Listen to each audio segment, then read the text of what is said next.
He was an immortal and indestructible demon king, but was reincarnated by the gods as the holy son of humanity. It turned out that in his previous life he was lucky enough to win the jackpot. But before he could enjoy it, he discovered he had cancer. However, there was a silver lining to this misfortune. After he kicked the bucket, he was reincarnated as a dry skeleton monster. From a low-level skeleton monster, he evolved into the immortal king and led the demon race to prosperity. His real name was Isaac. People affectionately called him Isaac. His ultimate goal was to become human, so he could satisfy his dream of being able to poop. Therefore, Isaac went to the god realm. He once had an agreement with these gods. As long as he could eliminate the rebellious forces opposing the god realm, they would turn him into a human.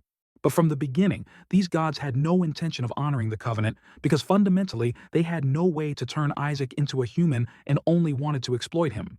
When he found out, he was furious. "Damn it, how long do you bastards plan to deceive me? You can't even grant my dream of eating and pooping, so you all should just turn into shit."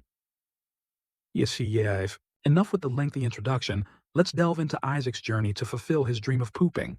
The sky was blue and a large hospital appeared before him. He panicked with only one thought in his mind: I want to live, I don't want to die. The doctor pensively announced that his illness had never been discovered before and would be named after him. Pausing for a moment, he continued in a regretful tone, saying that he had at most 6 months to live. Clutching the medical record in his hand, he was in agony, those words echoing in his head. People around started to whisper, seeing his unusual behavior, but he only felt empty. Unbelievable, he wondered why life was so unfair.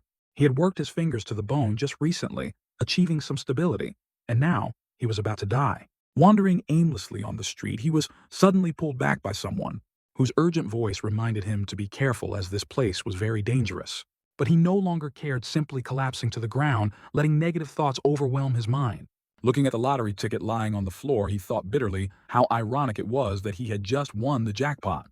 Kneeling on the ground, he trembled desperately, begging fate, "I still want to live. I don't want to die yet." He just hoped for a miracle. But then the surroundings changed. Although he had begged to live, he never expected to exist in the form of a skeleton. Looking down at his new body, he could only lament, "Do I really have to be reincarnated like this?" Moreover, even excretion was no longer possible. When a three-eyed monster charged at him, he drew his sword, roaring that he would slaughter them all. The sword gradually became bloodstained, but when he realized the giant was approaching, he immediately took a defensive stance. A powerful blow from the giant sent him flying, but he quickly counterattacked, pouring all his strength into the blazing red sword, shouting, "This damn mess has to end." Finally, the enemy fell. He coldly declared that the suppression of the rebel army was complete. After reincarnation, he became a low-level ghoul, then gradually evolved into the Lich King. Cheers of Demon King, Immortal Demon King, Echo We, Inangi echoed everywhere. He continued to recount his journey from reviving the almost extinct demon army over centuries to standing before those who once considered him a pawn. Although he might have actually gone bald now, he was the Demon King. A servant tremblingly called his name, but mispronounced it completely. He dejectedly reminded them that his name was Isaac, not Isaac, as they called him. But it seemed these people could never pronounce it correctly. Not wanting to continue the pointless conversation, he just told them to take care of themselves. When someone worriedly asked where he was going, he coldly replied that he was going to claim his reward. He longed to achieve his ultimate goal of becoming human. Looking towards the celestial realm, he declared that he had eliminated all their enemies, and according to the agreement they needed to fulfill their promise to turn him human. But instead of keeping their word, they hesitated, whispering among themselves that they hadn't expected him to complete the mission in such a short time. Some even whispered about forcing him to work for free for a while longer. Hearing this, he immediately became enraged. "I hear everything you know," he bellowed. Then he continued in a harsh tone, reminding them that they had promised to turn him human if he defeated all enemies. Seeing them still hesitant, he gritted his teeth, cursing silently in anger. Just then, one of the leaders of the celestial realm smiled enigmatically, asking if he could do one more thing. His anger exploded. "Even if I'm a skeleton, you should know when to stop, right?" he roared. "You bastards force me to do hard labor while you still have a way to turn me human, don't you?" The more he spoke, the greater his fury grew, and now even facing gods, he felt no fear. He was terrified, seemingly having realized something. The person next to him spoke up, reminding them that they shouldn't have trusted him from the beginning. The other one, full of arrogance, wondered why they had to compromise with such a madman. He angrily shouted, "Is that all you know how to say? Besides forbidden summoning spells, they couldn't create or destroy anything. As an undead, he couldn't live a proper life, yet they still wanted to exploit him."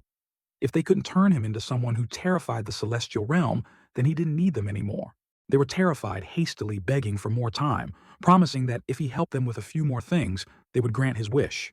But he immediately cut them off, roaring that to pay the price for their broken promise, he would take their lives.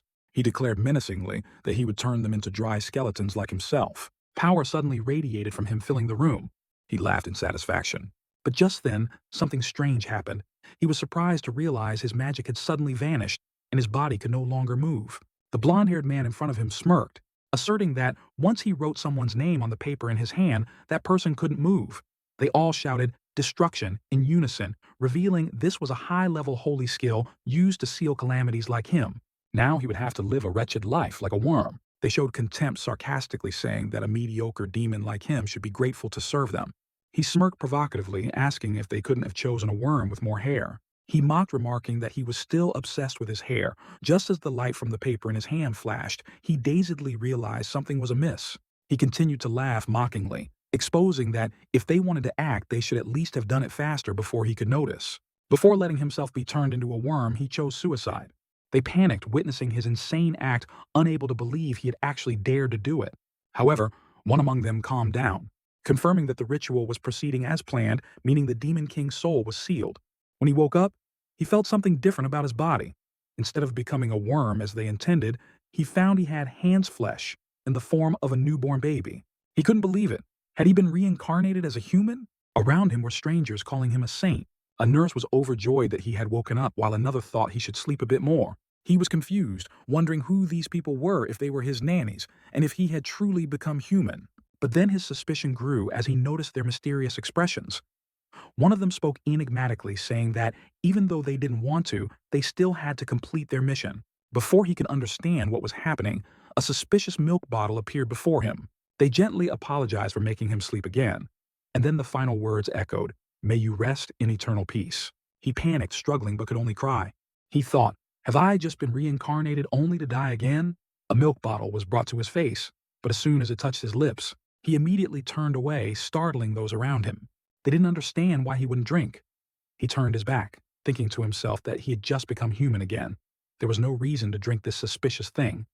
But then he wondered, why did I have to become human in the first place? His caretakers looked perplexed, not understanding why he wasn't acting like a normal baby. If this continued, would he be able to sleep well? Someone unconsciously called him Isaac, startling him. That name wasn't his real name, but they had mistaken it for Isaac. He gradually realized the truth. It turned out he had been sealed. But for some reason, he was reincarnated into a body with the same name as his. He gave a faint smile, silently despising those who had sealed him. They thought themselves great, but were careless enough to fail in imprisoning him. While he was still thinking, the milk bottle was put to his mouth. He immediately resisted, confusing those around him. They exclaimed that even though he was just a child, he was surprisingly strong. He thought to himself, "Is this vegetable juice? It's terrible." He suspected if this was an assassination attempt with this disgusting mixture. How ironic he had struggled so much to become human, and now he had to face this. Elsewhere in the holy temple of the Hellen theocracy, an old man cackled slyly, certain that the child could not have survived. Before him was Emperor Alexander, who coldly asked if the old man seemed very happy. The old man bowed, respectfully explaining that the Yoshua family had come to greet the saint candidate, as the Holy See could not ignore a saint. The emperor smiled mysteriously, nodding in agreement that since this concerned a saint, they should personally investigate. But he also warned that if any incident occurred after handing the saint over to the Holy See, it would be truly unfortunate. When the servants rushed to his room, they were extremely panicked. But contrary to their initial worries, the sight before them surprised them. He was still safe and had even drunk 15 bottles of vegetable juice. The servants were excited because he ate so well, truly an angel. The old man was stunned, unable to believe his ears. This was absurd. He should have died after drinking that. The old man was furious because the substance in that milk bottle wasn't ordinary vegetable juice, but saint-slaying calamity, a potent poison that destroyed holy power. If drunk in a sufficient dose, death was certain. But he had quickly realized something unusual in his body. He understood this wasn't an ordinary poison, but an energy source that could be converted into demonic mana. He happily accepted it, thinking he hadn't expected the enemy to inadvertently help him absorb mana so easily. He was so interested that he asked for another bottle, surprising those around him. They smiled cunningly, thinking the more he drank the happier they'd be, because this thing wouldn't take effect immediately. But he thought differently. Excellent for victory, I will absorb all this mana. In a deep place within his subconscious world, he began to concentrate. condensing the newly absorbed energy into his mana core. But as the condensation process occurred, he surprisingly discovered something strange. His mana core wasn't colored as usual, but emitted a pure white light. He didn't understand why, but this feeling of power far exceeded all his expectations. He thought to himself, how many blessings have been stuffed into this baby's body? If he utilized it fully, he could become a monster stronger than anything he had ever imagined. At the Holy See, a piercing scream rang out. An enraged person shouted, "Who dares to claim the saint will rule the holy nation?" It was none other than the cardinal, who was extremely furious. At this moment, the cardinal was extremely angry and said that everyone insisted their child was a saint, even the lowliest families. An old bishop below quickly spoke to reassure, guaranteeing that all other saint candidates had been dealt with. The cardinal nodded in agreement, but still looked worried, saying there were some unpleasant rumors. These words made the bishop feel uneasy. His voice turned stern, his face darkened, threatening that there was still one saint candidate from the Joshua family. Hearing this, the bishop stammered, mentioning this family as an important force in the court, while also explaining they couldn't do anything. However, before he could finish his sentence, the wine glass in the cardinal's hand fell, cutting him off. Wine splattered all over the floor, looking like blood. The cardinal continued to assert that the child would die as soon as the bishop arrived, and his task was merely to confirm the death. He emphasized that everything had been arranged. His expression became increasingly terrifying, each word seemingly wanting to take another's life. He asserted that the saint must come from the Barrett family. Meanwhile, the other bishop was standing before the child, thinking it should have been dead already. However, before his eyes, the baby was still alive. This terrified the bishop, immensely cold sweat trickling down his face. The emperor was also present at that moment. He cheerfully caressed the child's face and remarked that its shiny golden hair was the hair color of the founder of the holy nation. When asked about this, the bishop stammered, confirming that the emperor was not wrong. The baby, with a dazed look, gazed at them, thinking the man before him was the emperor. Furthermore, he even remarked that this child seemed closer to the divine than the current pope, truly the nation's saint candidate. Hearing this, the baby couldn't help but be stunned. It gradually understood this was why everyone kept talking about the saint. Meanwhile, the bishop also felt uneasy. He thought to himself that if the emperor had favored this child from the beginning, things would become more complicated. Unable to let the situation continue, the bishop immediately offered to take care of the child. Hearing this, the emperor asked for the reason. The bishop made an excuse, saying something was wrong because a newborn couldn't possibly drink that much vegetable juice. However, the emperor retorted, arguing that it wasn't unusual for a saint candidate to drink the congregation's provisions. The baby lay in the cradle, thinking that being a demon king yet becoming a saint candidate was truly absurd. The bishop continued to insist that it wasn't certain, yet hoping the emperor would entrust the child to his care. However, the emperor stated that people from the Joshua family would come, so this matter could be postponed. While the two were still arguing, the baby suddenly felt a strange aura emanating. It quickly covered its mouth, worried it was dark mana it hadn't fully digested. It unconsciously looked around to see if anyone had noticed. The bishop, still not giving up, approached and asserted that he had just sensed a stream of dark mana emanating from the child. His expression immediately changed, believing something was suspicious. Hearing this, the baby panicked, thinking he had found out. The bishop continued, saying it was possible this child was just a failed candidate with dark mana, and thus needed to be reported to the inquisitors immediately. The baby was enraged hearing these words, cursing silently in its heart. The emperor also couldn't hide his anger, shouting how the bishop dared to speak so about a precious saint candidate. However, the bishop remained calm, asserting that the emperor needn't worry, as the pope had already decided to choose the candidate from the Barrett family as the next saint. Hearing this, the emperor became wary, thinking the bishop wanted to elevate someone from his own family to sainthood. This was shameless. The baby was also angry, understanding this was why the bishop wanted to eliminate it. The bishop picked up the child, ordering it to be taken to the interrogation site immediately. Meanwhile, the baby could only curse helplessly under its breath. The emperor spoke up, then reminding that the Joshua family was a close ally of the court. As emperor, he believed the child still needed consideration. The bishop replied that he understood, but also reminded that the crown prince's blessing could only be bestowed after the saint was decided. These words made the emperor pause, thinking more deeply about the current situation. He thought to himself that if he didn't support the child chosen by the pope, it was very likely he would refuse to bless the crown prince. He wondered if this was truly the church's will. Meanwhile, the child grew angrier, silently cursing the people who only chased after money. He worried that if they discovered his true identity, things would become extremely complicated. Even so, his eyes constantly observed the surroundings. The old bishop spoke, asserting that if necessary, they could test immediately with his exorcism power. However, he paid no attention to the milk bottle in the child's hand. while the bishop was still blabbering on explaining that if the boy were human, nothing would happen, but if he were a demon, he would immediately. Suddenly, a loud noise echoed. In an instant, the bishop was hit squarely in the face by the milk bottle in the child's hand, causing him to fall to the ground unconscious immediately. Teeth were knocked out of his jaw, falling like rain. The child maintained an innocent expression, its small hand continuing to swing the milk bottle as if nothing had happened.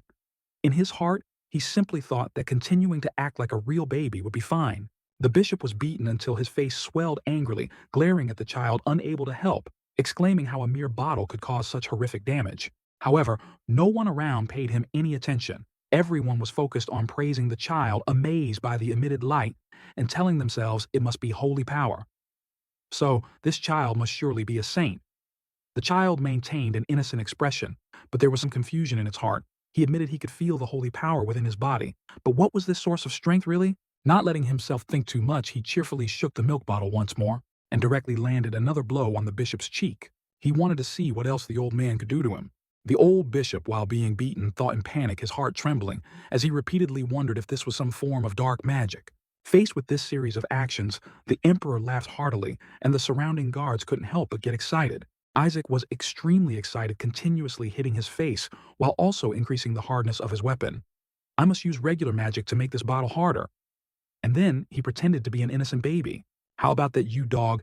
Being hit continuously in the face made the cobra metaphor for the bishop collapse to the ground. Witnessing this, a guard couldn't help but exclaim, "The snake-belly bishop is impressed by his holy power." He looked at his weapon constantly, wondering, what is this? Although it's weak, every time I use dark mana, a divine effect accompanies it. These two things are clearly complete opposites, so how can they be used together? It must be related to that white mana core. Just as he was about to hit him again, the bishop raised his hand, grabbed the milk bottle, and looked at him with an extremely angry face. He snatched the milk bottle, threw it hard on the ground, turned to the emperor, and said loudly, "I swear all of this. This child is a heretic. We must perform an exorcism ritual immediately." Hearing these words made Isaac feel dejected. This stubborn bastard. Then he slipped his hand into his, the bishop's robe. "I don't want to do this either, but it seems you have something interesting here."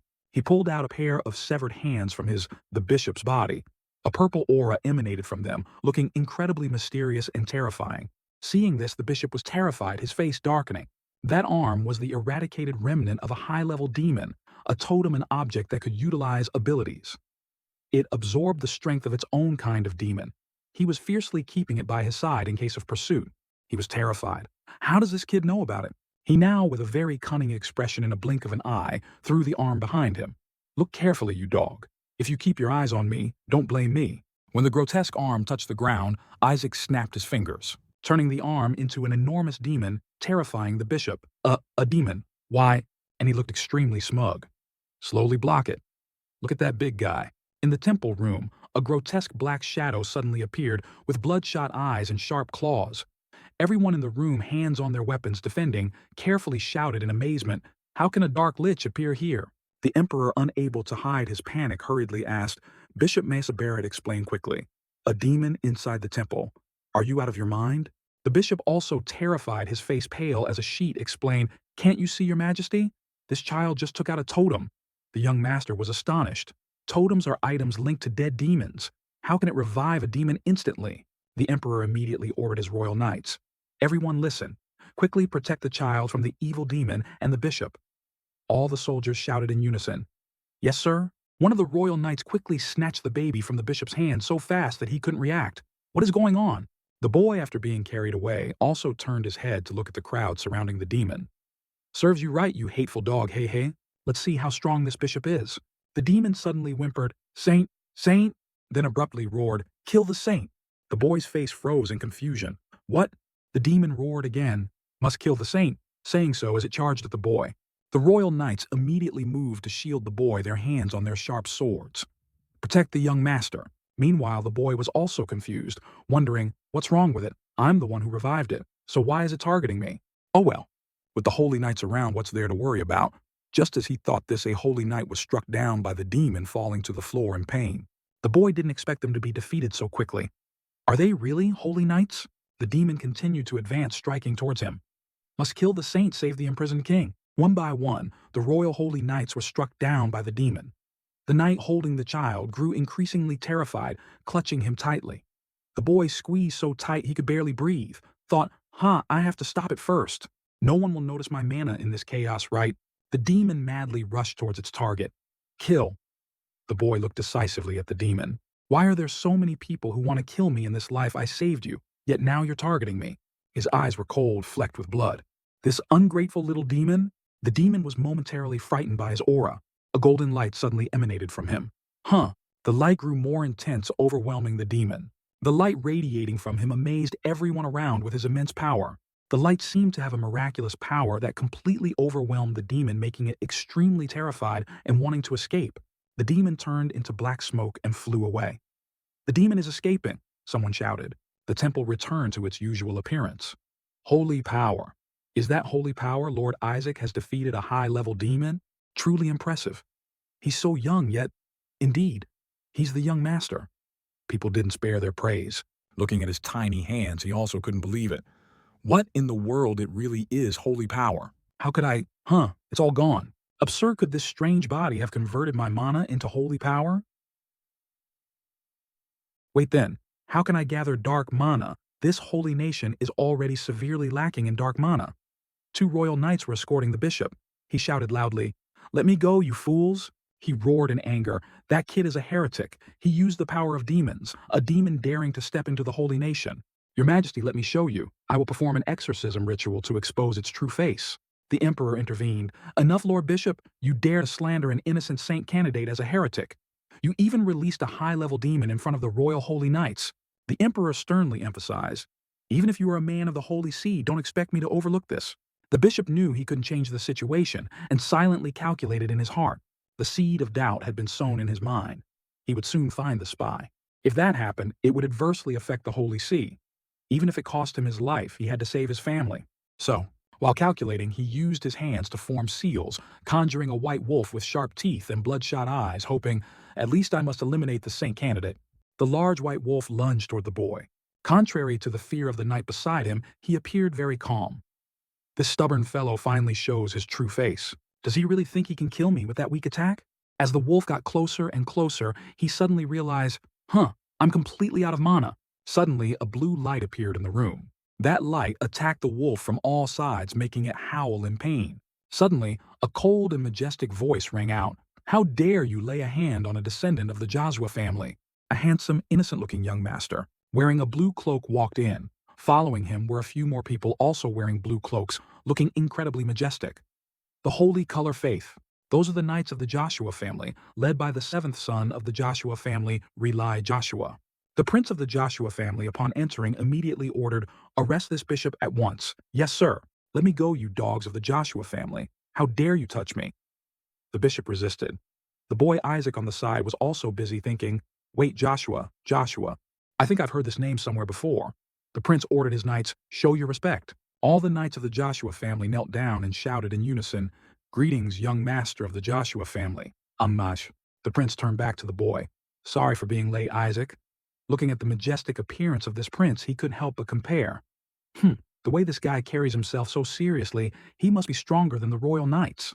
I can't say this is to make up for past mistakes, but this is a small gift I want to give you, child. As he spoke, the prince ordered a knight to take something from his pocket, something shiny and sparkling. "Oh, is it gold? A gold ingot?" The knight, while presenting it, said, "This is a model of the executed Skull Demon King." Upon hearing the introduction, Isaac froze. Before he could calm down, they competed to introduce, "We also have a model of him being burned alive," or "Would you like a model of him being crushed?" to the point where he felt dizzy. Our young master is so cute. How can he be so adorable? Isaac was so angry he wanted to cry. How can I survive in this crazy family? Around him, people were still noisy, and he didn't know when it would end. Look at how he's enjoying it, so cute. He likes it so much, he's moved to tears. Suddenly, he remembered something. Wait, Joshua. I remember now. It's the Saintesses who once tried to defeat me. He recalled past battles. A girl introduced herself to him. "I am so Joshua, the 45th Saintess." Another girl. "I am Ox Joshua, the 61st Saintess." "You have no right to know my name." He scratched his head. "I knew it, they all belong to the Joshua family. Damn it, not only am I a saint candidate, but I was also born into a family of saintesses. What sin did I commit in my previous life to deserve this, in this life?" Suddenly, someone shouted loudly, "Those damn Joshuas!" A knight was holding the bishop tightly. "How dare you shut up?" The bishop continued to curse. "I knew you were heretics. Where did you pick up that creature from, you devils? I will expose your true identity," he growled. A sword was about to be drawn while he continued to insult. "I can't believe you dare to bring that monster with you like this. Has the Joshua family rotten to this extent? I will surely exterminate your Joshua family." Just as he finished speaking, a slash cut his throat. Blood immediately spurted out. The prince of the Joshua family sheathed his sword. "You should be grateful for the Joshua family's mercy. Thanks to that, we didn't behead you," Isaac silently remarked. "Oh, this guy seems useful, huh? Willing to attack even a bishop for bad-mouthing his family. If there's a good reason, he might even dare to attack the Holy See itself." The knights beside him worriedly reassured. "Young master, you don't need to listen to those words. You just need to see and hear good things." Isaac paid no attention to their words. "These idiots. Get lost, none of you are useful. I think I remember them now. Joshua Holy Color. They were once extremely formidable enemies. My old subordinates would shiver just thinking about Joshua Holy Color. They were still teasing Isaac, never getting tired of it. Behead the skull. Demon King severed. Stop it. Damn it." Isaac wanted to scream. The emperor, who had been silent, finally spoke. "I will not forget this debt of gratitude. Speaking of which, could you talk to the head of your family about the royal family's desire to raise this child?" The prince of the Joshua family replied, "Your Majesty, please don't joke like that." Isaac's eyes lit up. "Oh, am I being noticed by the royal family?" The emperor persuaded, "All forces inside and outside the holy nation will target this young master. You must have noticed this, right?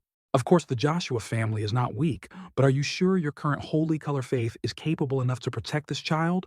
The prince hesitated for a moment. Isaac eavesdropped. "Huh? What are they talking about?" The emperor continued, "Especially since the Pope doesn't accept this child. The boy has the same hair color as the founding emperor. Moreover, the Skull Demon King might also be pursuing the boy." Hearing this, Isaac was startled. "Wait, I am the Skull Demon King. Why would I pursue myself?" The prince stopped him, holding Isaac tighter. "Please forgive me, your Majesty. Because this child belongs to the Joshua lineage, we will raise him as a member of the family. Whether it's the Pope or the Skull Demon King, this Joshua family is fully capable of handling it all. Actually, I believe the former Saintess Melissa would be overjoyed to meet the esteemed Skull King again." The emperor didn't know what to say. "I believe so too."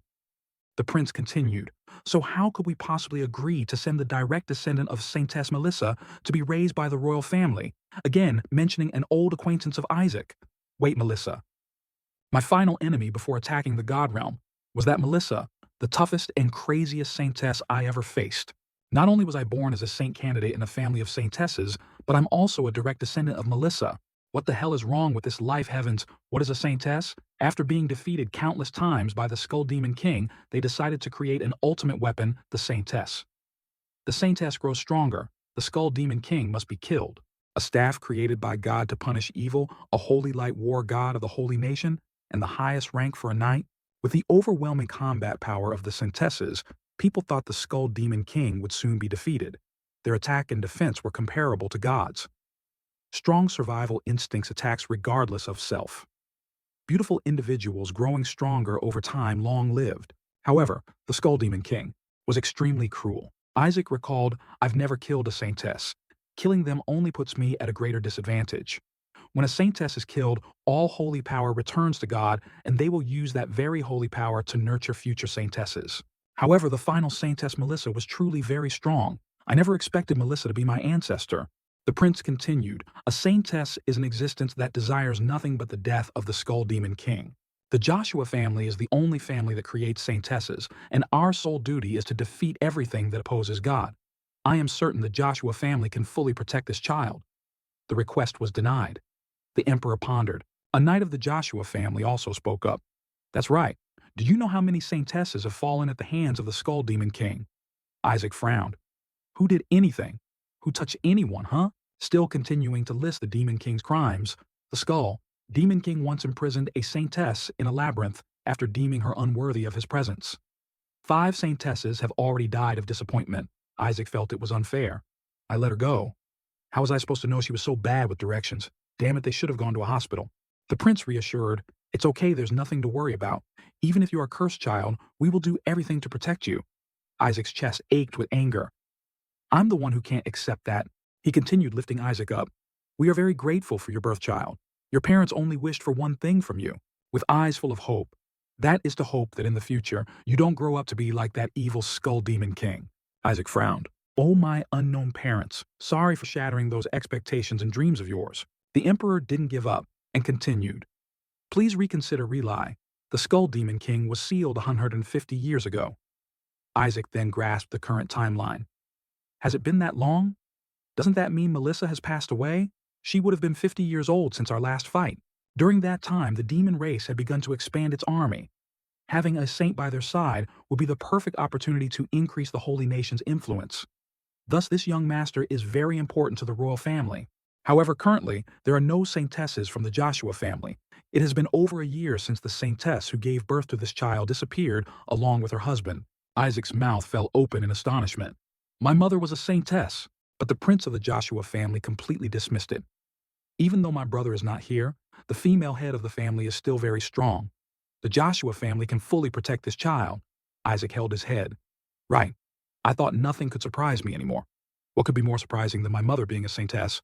Didn't you say Lady Melissa is currently on her way to eliminate the Skull Demon King's subordinates? She will return soon. The female head of the family will surely be very happy to meet her grandson. Isaac buried his face, his heart aching. Hey, she's lived for over 200 years. Why hasn't she died yet? It will be some time before Melissa returns. The child seems worried. Is he all right? The boy will be fine soon. Isaac broke out in a cold sweat, his eyes wide. You think I'll be fine soon when my sworn enemy is still alive and kicking like that? The moment Melissa finds out, I'll be burned at the stake. Others might be fine, but Melissa is the last person I'd want to run into. Isaac tightly gripped the Emperor's hand. To survive, he put on the cutest face possible. Ah, Your Majesty, please take me with you. Oh, this child. The two started fighting over Isaac again. Look, even the little boy wants to go with the royal family. He's just a bit too friendly, Your Majesty. The Emperor pulled Isaac towards him. The royal family can provide many things for the boy. Even if the Joshua family specializes in creating saintesses, they don't have much experience raising saints. The prince wouldn't back down. This child is destined to be an exorcist knight, and there's no family better than the Joshua family at training exorcist knights, Your Majesty. Besides, the boy is also the first saint born in history, so isn't the royal family also lacking experience in raising saints? Both struggled fiercely. The royal family is better. No, the Joshua family is better. Isaac was tired. Heaven stop it. The knights also intervened. Please calm down, you two will tear the young master apart. Caught in the middle, Isaac was helpless. I'll go with the royal family, so stop it. I don't want to die. Besides, light shines on life. That light continuously emanated from the Emperor, meaning I'd have a better chance of survival if I went with the Emperor. I can't let this opportunity slip away. The Emperor was happily satisfied, unable to hide his smile. A wise choice, little one. Isaac's eyes lit up. This is in another development. In a deserted area, someone's voice. Impossible. I'm sure it used mana. I'm certain that child is the spawn of a demon. It was the bishop standing before a group of mysterious people. One of them, likely the leader. Holy power is bestowed by God himself. So you're telling me the demon race possesses holy power. A sword was drawn. The bishop was terrified. But I'm sure it was mana. How could I confuse mana with holy power? The leader coldly replied, the Holy See has made its final judgment on your claim. Cardinal. As soon as he finished speaking, the blade sliced into his aorta, blood splattering everywhere. The executioner with bloodshot eyes read the punishment order. It is the crime of blaspheming the divine. Another suggested, I'll go gather an attack team. No need. Anyway, the Emperor will take the child with him.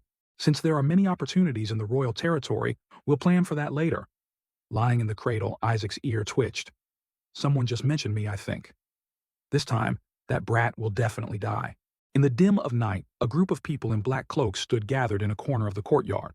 Amidst the whistling wind late at night, they were all awaiting the leader's decision. After a moment of thought, he smirked cruelly. Anyway, the Emperor will take the child with him. Since there are many opportunities in the royal territory, we'll plan for that later. A soft hiss affirmed with certainty. This time, that brat will definitely die. Meanwhile, Kim Isaac was still unaware that someone was missing him. He was just lying there listlessly when he suddenly felt his ear itch a little. From Kim Isaac's perspective, through the window next to the crib, the sunlight outside was dazzling and the sky was vaster than ever. He wiggled his ear. His fiery red eyes narrowed as he thought to himself, right now, I'm heading to the Joshua household. Looking down from above, one could easily see a luxurious carriage being escorted by neatly armored knights on horseback. The group in black from last night ambushing from above saw this scene, their faces filled with bewilderment. Their eyes quickly turned to the leader seeking an answer. Wait, sir. The story has to go back a few days. Inside the room, a dazzling light appeared, making people uncontrollably curious. That light was Kim Isaac, currently held in Alexander Hellcliffe. Hella's arms was so dazzled that he had to raise his chubby hands to cover his eyes tightly. His mind was in turmoil. Why is it so bright? My eyes. Relay Joshua quickly spoke. Yes, Your Majesty, Joshua is indeed not a good place to raise children. He bowed respectfully and sincerely said, Perhaps you think it's a place full of demon corpses and monocores. Kim Isaac was also very surprised and exclaimed, Is your desire to survive that bright? A dazzling light appeared in Relay Joshua's hand, and his voice deep and warm resonated. The most valuable thing in Joshua at most is just the corpse of the Skull Demon King. Hearing this shocking news, Kim Isaac's face turned pale, his mouth agape in imagination. My body. You guys are keeping my body. In his heart he was screaming intensely. You should have said so earlier. Kim Isaac quickly reached out his small hand and grabbed Relay Joshua's hand, causing him who was speaking to suddenly pause. Even so, Joshua, huh? Kim Isaac's face was incredibly excited, his hands waving to attract everyone's attention. The tiny baby gurgled, To Joshua then. Relay Joshua couldn't resist the cuteness and raised his hand to cover his mouth, deeply moved. Isaac. Returning to the present, Kim Isaac was lying comfortably looking out the window with a jumble of thoughts. Even if I'm pulled out of royalty and put into the army, if I want to get my body back, there's no other choice. His thoughts quickly flew to the image of a ferocious dry skeleton holding a magic orb. The body where I train my mana to a level comparable to God's. If I can get it back, level 10 is nothing. Thinking of the dazzling light summoned by Relay Joshua, he became even more certain of his decision. Moreover, that was the first time I saw the light of the desire to survive shine so brightly. Following him to Joshua will be very beneficial for my survival. On the carriage, the blonde knight was very curious. Why are the Pope's forces pursuing young Master Isaac? Hearing this, Kim Isaac also quickly clung to the edge of the cradle and listened intently. I also wonder why they're in such a frenzy. Relay Joshua didn't hide it and spoke frankly, because they received a prophecy from the gods. They said the saint will become the child of the divine. The two in the carriage continued to chat back and forth without noticing him eavesdropping. Meaning, he will be the next pope? That's right, that's why those Barrett people want a saint. Kim Isaac's chubby face was full of dark lines at the direction of the story. What kind of weird development is this? He quickly replayed some information in his head. The Pope, the strongest cleric who can use level 10 holy magic. He is no different from a king to all clerics and holy knights. In the Holy Nation, he is a figure with power almost comparable to the Emperor. Kim Isaac sat with his legs crossed, his hand stroking his chin in deep thought. For thousands of years, Beard has produced popes. That's why they go crazy thinking about the saint taking that away from them. So all other families also want to produce a saint. Just then, outside, the carriage sounds of admiration and gasps were heard, catching the attention of Relay Joshua. He quickly stuck his head out and asked the coachman, What's wrong? The coachman flustered, removed his hat and replied, Young Master Relay, we've arrived at the duchy, but there's a slight problem. Far behind the coachman were the figures of 3 gate guards slowly approaching. One who seemed to be the leader raised his hand to stop them. Sorry, but you cannot enter the duchy. Seeing the tense situation, Kim Isaac also peeked his head out to see what was happening. What is it this time? Relay Joshua again showed anger and shouted loudly, How dare you? Don't you recognize the Joshua family crest? What kind of education did you receive? The lead guard smirked, revealing sharp fangs. He hissed softly, Of course you cannot enter. As soon as he finished speaking, he rushed forward, his hand transforming into claws ready to strike. We must eliminate the child who inherits the Saintess's bloodline. The group of knights seeing this transformation were terrified. Demon race? Kim Isaac, leaning against the door eavesdropping, also jumped. What the hell is this? I definitely ordered them not to attack human territory. What the hell is the new Demon King doing? The red-haired demon grinned sinisterly, holding out its hand and declaring, Listen lowly, humans. Our revered king has ordered the killing of saints and saintesses without hesitation. Hearing this, Isaac was speechless. I knew it, the new Demon King has ascended the throne. The red-haired demon was still rambling on with its speech. In the name of our great skull, Demon King, our King Isaac will kill the saint. Hearing these arrogant words, his round face twitched slightly as he cursed inwardly. In the name of a monkey. When did I say that, you idiot? The group of demons, their bodies overflowing with demonic energy, bared their fangs and brandished their claws threateningly. If you leave the child, His Majesty, the skull, Demon King might spare your life. Before they could finish their sentence, a bolt of lightning struck down, instantly turning one demon to ash and stunning the rest. After the flash of lightning, the demon was just a pile of charred flesh collapsing to the ground. Although terrified, one still gritted its teeth and threatened, "That lowly holy knight?" Rayli Joshua gritted his teeth. "Dare to say such words to an exorcist of the Joshua house, I see you don't want a simple death." He drew his sword, pointing it straight ahead, his face hidden in shadow expression unclear. "Listen here." Rayli Joshua quickly flipped his sword grip, speaking slowly. "To protect all the small things in this world, the Joshua family will eradicate all evil." The knights quickly gripped their swords, mirroring Rayli Joshua's movement. Their morale surged after the statement everyone agreed with. "We will pursue you to the ends of hell to exterminate your kind." Rayli's hair was tousled by the wind, his eyes sharp as he spoke sarcastically. "I can't believe that evil Skull King would send his own subordinates." The demons not shedding tears until they see the coffin still charge forward ferociously. "Lowly humans like you dare—" The lizard demon extended its claws to slash, shouting in fury, "Blaspheming Demon King Isaac, for the resurrection of His Majesty, King Isaac." The Joshua family knights showed no signs of confusion and quickly drew their swords to defend. The blonde knight swiftly grabbed Kim Isaac and covered his eyes. He reacted quickly, and Isaac jumped to another spot. Though he had just escaped danger, he didn't forget to console. "Please forgive me, young master." Kim Isaac was carried away at super-fast retreat speed, still dazed and not yet recovered. "What's going on? Is someone impersonating me?" The blonde knight quickly carried Isaac to a quiet corner of the forest and stopped. He quickly put him down on a patch of grass and gently instructed, "Please wait here, sir." The blonde knight quickly used magic to create a barrier for Isaac and promised, "I'll be right back." He was extremely amazed by the barrier. A protective ward. Kim Isaac extended his chubby hand, silently speculating, even a high-level demon couldn't break through this. "It's really strong." After a moment of inspection, he revealed a cheerful face full of satisfaction. Since nothing can enter from the outside, it means nothing from the inside can escape either. After thinking it through, Kim Isaac decisively closed his eyes and focused his mind. If so, then survival instinct activate release magic. The surrounding space also quickly transformed fantastically. A bustling sea of stars enveloped Kim Isaac's consciousness. "Hear my call, you who were created from magic but possess intellect." Following the mumbles and whispers, the observer. A dark shadow with an unfriendly appearance emerged. But when it opened its eyes, the evil look vanished, leaving only an adorable appearance. "My revered master." Isaac quickly covered its mouth. Yeah, I know, long time no see. Be quiet or you'll be imprisoned." The observer quickly expressed its longing for its master. "I thought I would never see your great face again."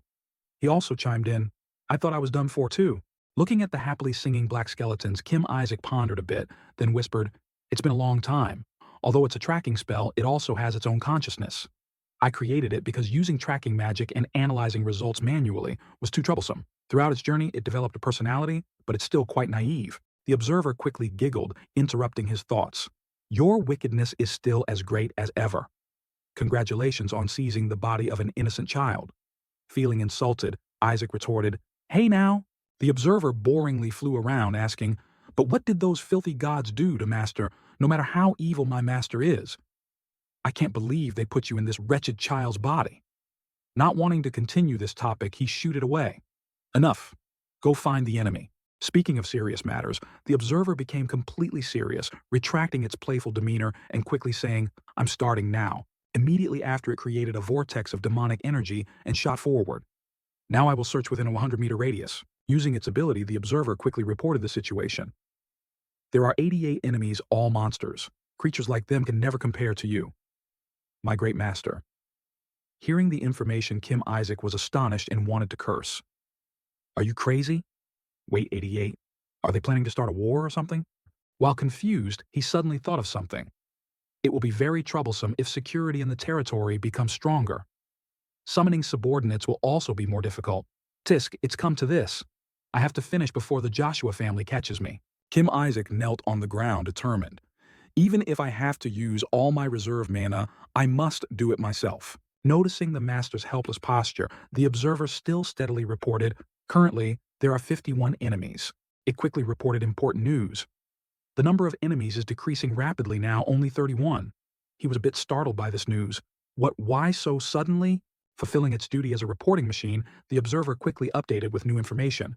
Now, 13, young master, something is coming. Riley Joshua was also startled and encouraged. All troops form a defensive line. Just when the fight was getting heated, the red-haired demons crawled sideways to this place. Only 4 left. You're finally here, brother. The lizard demon stuck out its tongue, grinned sinisterly, and urged, together now. The observer bowed its head, expression unclear, muttering about reincarnation. Today, we will take the saint's life. Saint. Before the lizard demon could finish its sentence, it took a full blow to the stomach, startling the others. Only the skull demon king will... The Joshua knights seeing this froze, stiff, their faces all pale and bruised. The observer grinned sinisterly, trying to take credit from Isaac. No more enemies. Just then, it quickly changed its report. Far away, the group of knights is facing a giant monster. I have detected the Lich Phantom. The Lich Phantom roared in anger. You dare touch my king with those filthy hands? Surrender your life. Kim Isaac, seeing this, his face twitched as if he couldn't understand the current turn of events. Now, what's with him? The totem continuously emitted eerie sounds. You dare touch my king with your filthy hands. Give up your lives. Isaac looked at this scene, his face pale with fear. Now, what's wrong with him? The totem's eyes showed killing intent again. It spoke in a hoarse voice. My king, my only master. The totem emitted an increasingly intense killing aura. It shouted, and you dare imprison him in the body of a lowly child, because Isaac was the one who freed him. All the twisted affection the dark lich had for him exploded. It warned those there, don't be stubborn and look at the child with those disgusting eyes. The totem roared again, I'll gouge out your eyes. Seeing this, the blonde knight hurriedly asked Relay beside him, young master, what is he saying? However, humans couldn't understand because he spoke in a different language. The totem on this side laughed smugly. Oh, it's truly chaotic. Isaac hesitated slightly. It seems that bastard has realized I'm the Skull Demon King. His effort to follow me is very commendable, but then the knights began to act. All knights prepare for battle. Yes, Isaac screamed internally again. What are you doing putting on a show by yourself over there? He began to try to convey his words to the blonde knight not far away. Baba roar nga, meaning, you bastard, don't block my path to survival. Baba, my super mini mana cores. Seeing this, he shouted with great spirit, young Master Isaac, please wait a little longer. I will solve it. Then that eerie laughter echoed again. The totem couldn't help but be smug. My master has recognized me. My guiding light has recognized me. But in the eyes of the blonde knight, there was only fear and screams. Young Master Relay, that demon is showing hostility.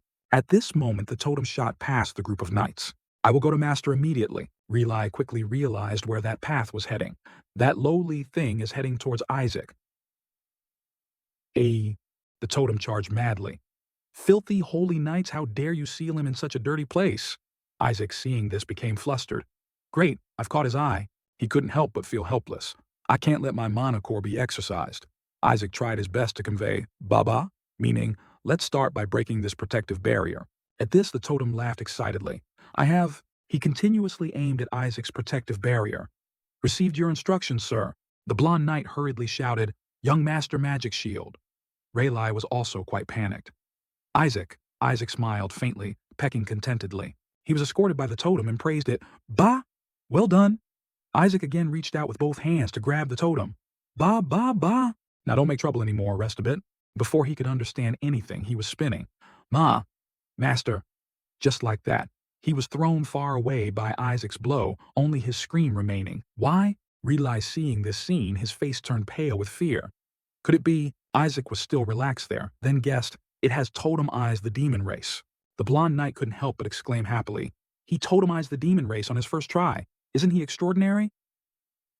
And others also cheered for Isaac along with him. That's holy magic that only those at least as strong as a cardinal or a saintess can use. Isaac thought to himself, it's not holy magic I used mana. Relay guessed, that must be the holy magic of totemization. But even if such high-level holy magic is used, it's strange that I don't feel any holy power from it. The blonde knight thought, you know, it's like people only reveal their true worth in a crisis. He recalled the situation then, and that guy also rushed at the young master. I'm sure even the dark lich instinctively sensed danger, so it hastily tried to eliminate the source of danger. The blonde knight endlessly flattered Isaac in his heart. Our young master is amazing. I'm sure of it. I'm absolutely certain the young master is the saint. Relai pondered from a distance for a moment. He's not wrong. Even the demon race came here to target the baby. Even if he's not a saint, that baby has something special. He gritted his teeth, wondering, but why does it have to be a boy? Relai thought back. Because of the skull. Demon King's curse, the sons of Joshua will… Suddenly, the blonde knight's voice cut off his train of thought. I've made up my mind. He held Isaac in his arms, determined. As captain of the Holy Color Faith, I will protect Isaac's future, who will become Joshua's future. Relai was a bit surprised to hear that. He smiled faintly and replied, Understood. I was foolish. Relai reached out to hold Isaac. I was just worried about the Skull Demon King's curse. This child will bring glory to Joshua. He held Isaac up and confidently declared, Let's go home, Isaac. I will teach you many things. Relai continued, You have wonderful talent, child, so I will raise you to be an extraordinary knight. Isaac sighed internally. I won't become that. Just return my body when we get home and that'll be enough. Relai said something else that stunned Isaac. Even if you won't live long, child, I will protect you at any cost. He was dumbfounded. What? Relai declared again. Your name will spread throughout this continent, child. Isaac vehemently objected, ba, meaning, wait. I have a feeling you just said something super upsetting. On the other side, Relai understood. Yes, I knew you'd like it, child. Isaac shouted, No. Relai suggested, Once we get home, I'll start by teaching you how to curse that dishonorable Skull Demon King. Isaac cursed inwardly. Fuck you all, you Joshua bastards. At this time, the carriage procession moved to the Joshua ducal house. Statues sculpted from gleaming gold. Even the building structure was particularly exquisite. Isaac looked at the scenery outside, growing even more furious. These Joshua bastards, they tear apart demons so fervently, yet they live such luxurious lives. How much did all this cost? Isaac recalled his time in the demon realm with a heavy heart. These bourgeois bastards, I had to work my fingers to the bone wearing out my clothes just to feed my children. The dark shadow whispered to him, Oh heavens, master, this place is on a completely different level compared to our dilapidated palaces. Just selling a few of those sculptures would let us buy a dozen Demon King castles. Isaac reminded him, I know, shut up. Relai picked Isaac up and said, This is the Joshua residence, Isaac. This is the origin of exorcism and monster slaying on the continent. He held Isaac out. Look, a group of people was currently training with dummies. When you're older, child, you'll be like those little ones. They kept hitting the dummy with sticks, shouting, Kill the Demon King. Those people, while hitting, showed clear anger. Losing even half, curse you. Dismembering you isn't enough, Skull Demon King. Those words kept echoing. Die. Isaac froze on the spot. What are you teaching these kids? Is this a family of fanatics? He reassured himself. Anyway, it doesn't matter, Isaac told himself. As long as I can infiltrate the holy capital, I'll burn the emperor alive and turn this place into the Isaac Empire. A whisper again hinted in his ear. What are you doing? The Skull Demon King holding a grudge against kids playing, How petty, he reminded it, shut up and go survey the surroundings. It eagerly replied, Of course. A magnificent glowing building made everyone exclaim, Oh, Isaac. Seeing this scene silently calculated, Amazing. Are these all mana cores? There are dozens of them. The dark shadow also acknowledged. This is the first time I've seen so many mana cores concentrated in one place. How many demons did they kill? At this time, a servant announced, We've arrived, young master. Relai stepped down from the carriage and ordered, Prepare a room for me. Isaac will stay with me. Hearing this, the butler stammered, About that. He quickly reported, I'm sorry, young Master Relai. We've been ordered to take young Master Isaac to the annex. Hearing this, he was confused. The annex, why? The butler awkwardly replied, The fifth young master said young Master Isaac is never to be brought into the main building.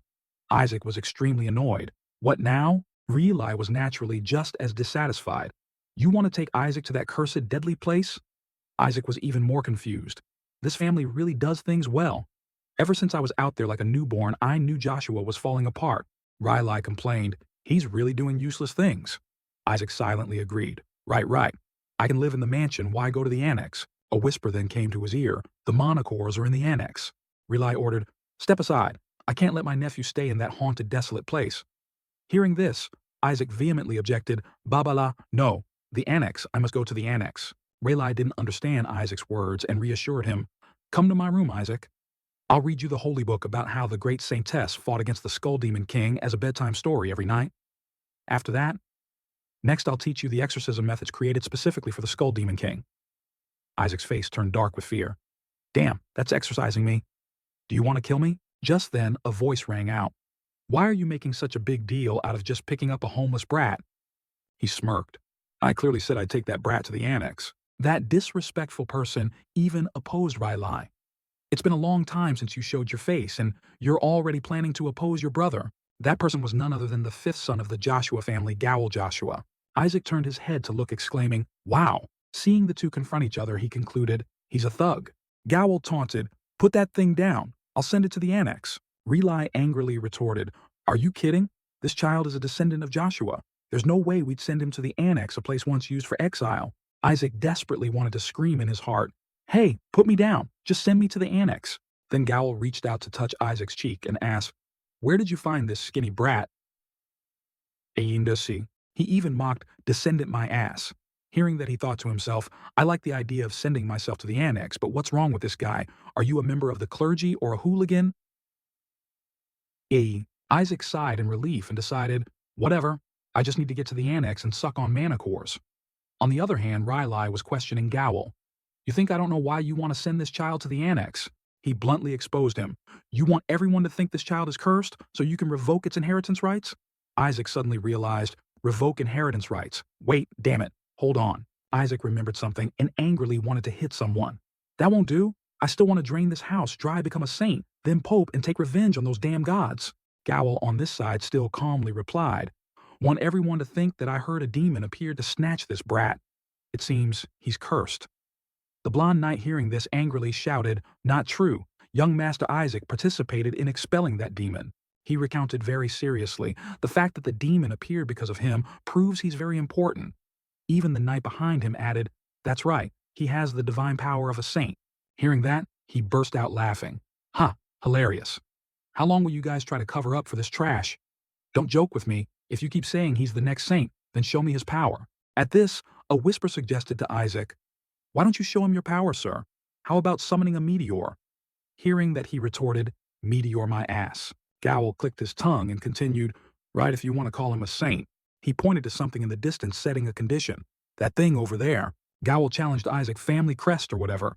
Why don't you tell it to revive that thing he likes so much?" He clicked his tongue and sneered, "That divine tree died because of demonic dark mana. So if he's qualified to be a saint, he should easily revive it, right?" "Lordy," Gowel smugly emphasized, "that is, if he really is a saint candidate as you all claim." Riley, hearing this, asked him again, "Do you understand what you're saying?"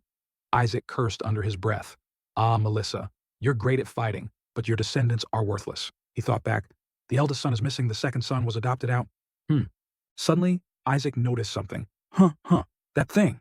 Whisper was immediately confused. What's wrong?" Isaac picked it up and asked, "What do you think?" Whisper still didn't understand what was happening. He directly threw it away. SFX, whoosh, basically, "Go get it, puppy." Whisper could only helplessly shout, "Wait, hold on." Rely still wanted to negotiate with Gowel, a tree that had been dead for 70 years. He wanted a baby who hadn't even learned to speak. But then both of them had to turn back in astonishment. Rely's eyes widened. What is this?" "The sacred tree." The tree very quickly became lush and green again. Everyone looked at the healthy green tree and exclaimed in amazement, "It's alive again." Gowel immediately started stammering. Even recovery and purification magic couldn't save it. He asked suspiciously, what on earth happened?" Isaac smirked. It's just a trivial matter." He recalled, "There was some dark mana near the roots, so I stuffed it in Whisper. Also just returned to report, I've absorbed all the mana over there. I feel so bloated." The blonde knight then frantically asked, Sir Rely, "How did that tree, what did you do?" Hearing that, he confessed, "I didn't do anything." The young man was stunned when he heard this. So could it be? Isaac and Riley's arms let out a few sounds. Data, basically. "Hey, all that mana, what a waste." Whisper then asked him back, "So what do you want me to vomit it back out?" Then the blonde knight shouted it was Sir Isaac who did it. At this point, Gowel forced a smile and made excuses. "You idiots, no one in the family could save this tree. How could a kid still wet behind the ears do it?" He thought someone must have helped. That's right. But no one paid attention to Gowel and was busy cheering for Isaac, truly worthy of being young Master Isaac. Gowel thought to himself, "That's right. It must have been Rely."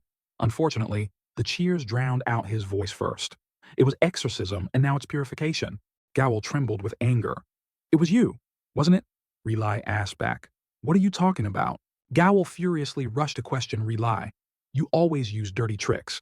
He tried to explain, "How could I have met the missing saintess?" Isaac, seeing this, was annoyed.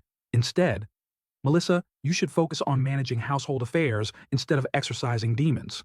Your family is a complete mess. He observed Gowl and realized, but this person who calls himself and him is nothing like Melissa. I'd rather believe Rely is Melissa in disguise. Whisper then guessed step-siblings Isaac was immediately enlightened. Oh, I think he looks quite like that damn Pope. Gowl furiously roared, don't play dumb. You think I don't know. You brought this bastard here to elevate him to the position of the next saint. Even though you know there's already a candidate in the family, you still play this dirty trick. Isaac wondered there are other candidates in the family, and that rogue wants that candidate to win. Whisper chuckled and teased him. You'll have to compete with them.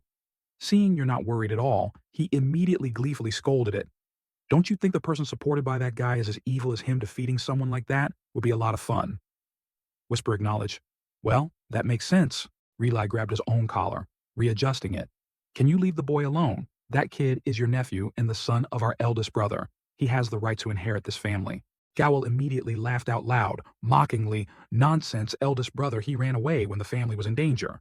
He opened his mouth and cursed in front of Isaac. You say that bastard only now lets us know he has a son who is our eldest brother. He sneered inwardly. Ah, that's why I'm an outcast child. I truly have a beautiful life. Whisper encouraged you shouldn't talk about your own life so indifferently. Gowl then curled his lip and continued. Well, that bastard is probably still the Saintess's son. He's just the Saintess's illegitimate child that everyone brought back, but she's still the Saintess. He asked Rely back moreover, how can we be sure he's the older brother's son? He looks handsome. He must resemble that woman. Gowl was still rambling on when he got punched for the good of the family. I can also sell him to continue the bloodline. He cried out in pain after being hit. Are you crazy? You just hit me. Rely retorted, you think you can get away with it after barking out those words? While the knights were pale with fear, Isaac was thoroughly enjoying it. Delicious brothers who love each other fight painfully. Thanks to you, I've gathered more useful information. Seeing the two sides rush to fight, the surrounding knights quickly ran to intervene. Sir, you can't do that. Stop them, Isaac exclaimed. The more chaotic this family is, the better it will be easier for me to take over. He then chuckled gleefully, making Whisper speechless. Da da da. Basically, this damn family, hurry up and collapse. It then whispered in Isaac's ear, think about it. If the family collapses, wouldn't you be done for? Too, as your brain shrunk along with your child's body, hearing that he clearly showed his displeasure. Shut up. Another beautiful day at the mansion. Isaac sat in one place pouting. His face gradually wrinkled like a monkey eating chili. It's really uncomfortable. Those present began to discuss Isaac Tisk. Another boy. What are we going to do with another boy? Isaac secretly cursed. No one in this house is normal. They treat their descendants like dirt. The gossip made him extremely uncomfortable. We accepted that woman as a saintess. She shouldn't have given birth to another useless son. She's not qualified to be a saintess. Tesk. He really wanted to shout, hey, you crazy people, you've gone too far. Suddenly, the voice of the woman leading this meeting rang out. Everyone be quiet. The second wife of Ilya Joshua, acting head Hannah Joshua, spoke. Rely. We have decided to raise that child in a small building out of sight. In the meeting room, someone spoke up. It seems Isaac has eliminated the mana that was corroding the sacred tree. However, those elders didn't seem to believe it. What I know, there's mana on the sacred tree. But a newborn baby could remove it. Isn't that the only plausible explanation? The boy created a physical form for mana. The elder with glasses also made a few remarks. Yes, this exorcism method can be effective, but it's definitely not that simple. If anything went wrong, it could have killed the tree. They took turns discussing. The family head chose a stable purification method for a reason. Gowl listened with a dark face. What nonsense are they spouting? How could a newborn baby do that? Rely declared with great conviction. Isaac must have instinctively exorcised the mana. Isaac, hearing this, nodded in satisfaction. That's right. I'm sure this baby still breastfeeding has done what no one in the Central Church could do for the past 70 years. Gowl on the opposite side broke out in a cold sweat. What on earth is this guy talking about? He slammed his hand on the table, trying to steer public opinion. Elders, do you really believe this nonsense? Gowl vehemently denied Isaac a newborn baby exorcising demons. It can't even speak yet. When the whole world finds out about this, we'll become a laughing stock. He gritted his teeth and pointed out Isaac's flaws while he paid no attention. Look at the boy. To say he's a descendant of the Joshua family is too hard to believe. Who knows if the boy is really the son of some unknown family? Rely, hearing this, firmly assured esteemed elders, please listen to me, this child will become a saint. He even placed his hand on Isaac's shoulder, convinced the boy could even become the next pope, which made Isaac completely agree. That's right. However, Rely's next sentence made Isaac unhappy. The boy will kill the Skull Demon King, he cursed inwardly. What the hell, uncle has been doing very well so far. The elders there also started stammering when they heard that name Demon Skull. Demon King, that damn creature. Henna sneered. You're digging your own grave, Rely. She then issued a challenge. If you're that confident, perhaps we should test the boy. Henna set a condition. I request the use of the treasury of sacred relics. The scene now shifts to the northwestern region of the Holy Helen Empire of the Dark Forest. A monster was finished off by a sharp sword. Eli stood proudly amidst the fallen monsters. He sheathed his sword and slowly spoke, "This place is also too messy." The knight behind him immediately bowed low in agreement with Elia. "I also agree with the family head."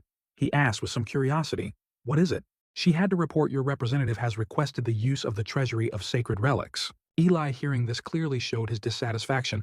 "I told you that the Holy See is not allowed to use it." The knight added, "It's not the Holy See." Her next words made him turn his head. "Your nephew has resurrected the sacred tree. The representative wants to see if the boy has the qualities of a saint." Eli directly turned around, asking, "What do you mean?" He asked again, "How can there be a saint in my family?" As the head of the Joshua family, Eli Joshua, he forcefully ordered, "I do not allow it. Only a saint can survive entering. There, tell them to avoid unnecessary conflicts." Eli emphasized no exceptions, but then a sudden voice interrupted him, "Tell them to proceed." Melissa slowly walked over and asked the knight, "Did you say it was Isaac?" She gave a slight smile, exclaiming, "Resurrecting the sacred tree. Truly impressive, isn't it?" Melissa then said something that surprised the female knight. "Since we're opening the treasury, why not let all the saintess candidates and saints in there?" The young lady was stunned. Yes, she was actually looking forward to this time. However, a child from another family might be able to get something good from the treasury. I hope so. Melissa mentioned the Holy Ark. Even the most outstanding saintesses of previous generations couldn't take anything from that treasury. Perhaps if someone could obtain that item, they would be able to track and eventually kill the Skull Demon King. She excitedly suggested, "So, should we put a reward on it?" Melissa ordered the knight tell them, "Whichever child brings out the best treasure from the vault will receive a reward that not even the Pope can obtain." The words she uttered put pressure even on the night they will receive the family legacy of the Joshua house. Melissa raised her hand and designated, "And I will personally teach them the secret techniques of the family." She excitedly clenched her fists.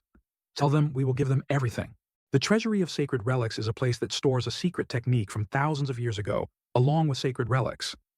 A saintess always guards the repository, and the Joshua family is said to be the owner of the repository. Because only children under 10 years old can enter the repository, has been used as a ritual for saintess candidates. When they turn 1 year old, they go inside and choose something people predicted the type of power the saintess would have based on the item the child brought back. However, the repository is so dangerous that even saintess candidates risk their lives entering it. After many deaths, the repository was sealed. Whisper then spoke up. "Let's see." It gleefully enticed. "If our little master survives and brings back treasure," Isaac replied disdainfully, "Baba, why are you telling stories like that?" It then asked him, "But you're also looking forward to it, aren't you, master?" Isaac admitted, "Baba, of course." His expression became demonic. "Baba, the corpse of the Skull Demon King is said to be in there." Suddenly a hand lifted Isaac up. "Are you excited, young master?" The blonde knight then recounted to him, "The matriarch has opened the repository for all those candidates."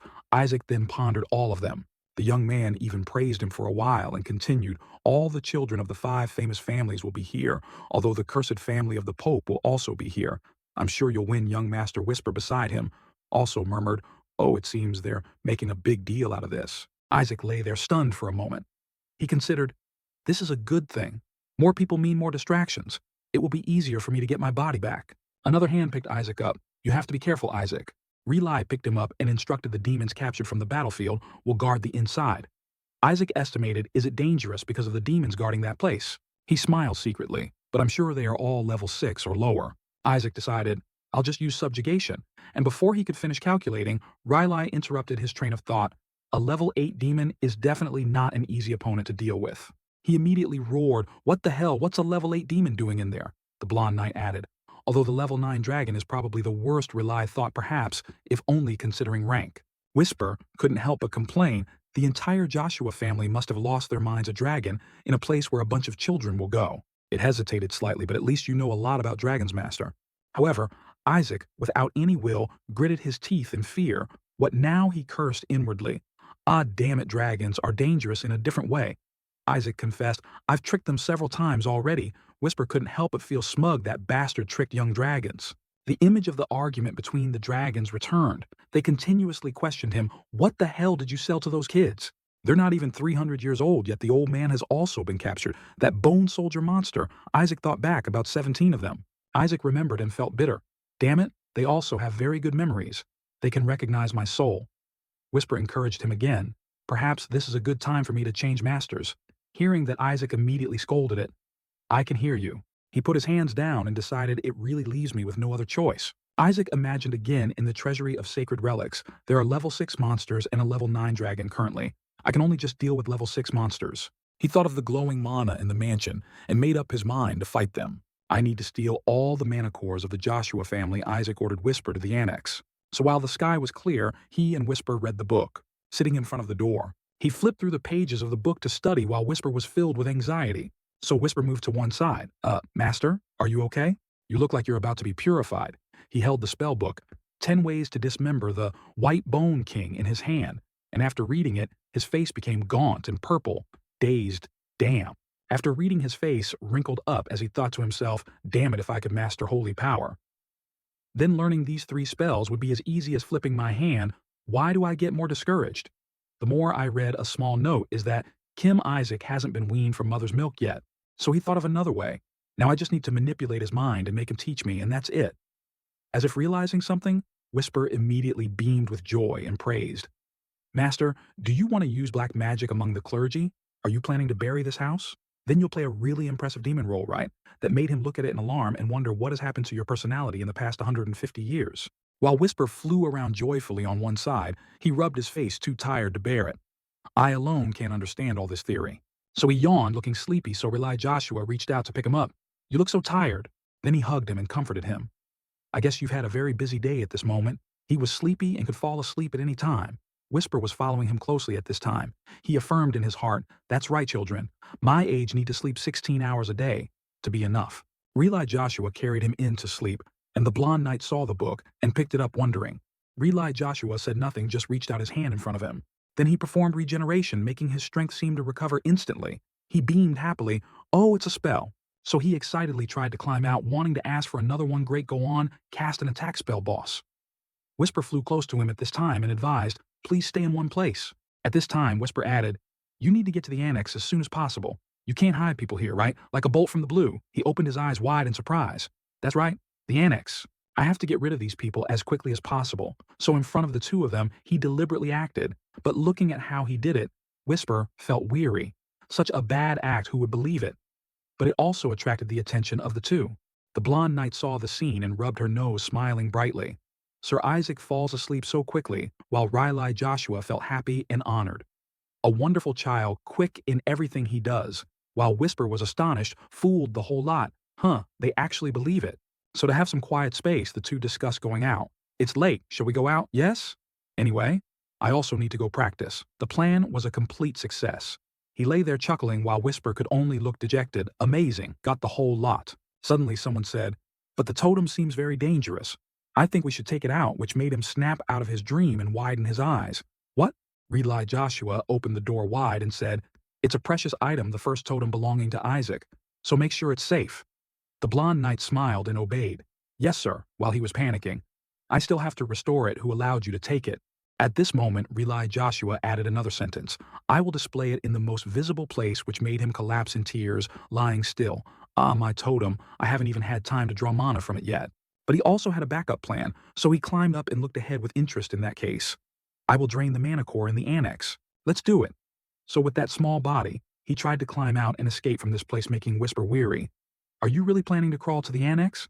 Can you even get there today? He asserted, I have a way, open the door for me. Whisper gradually flew over. Yes, of course, as you command.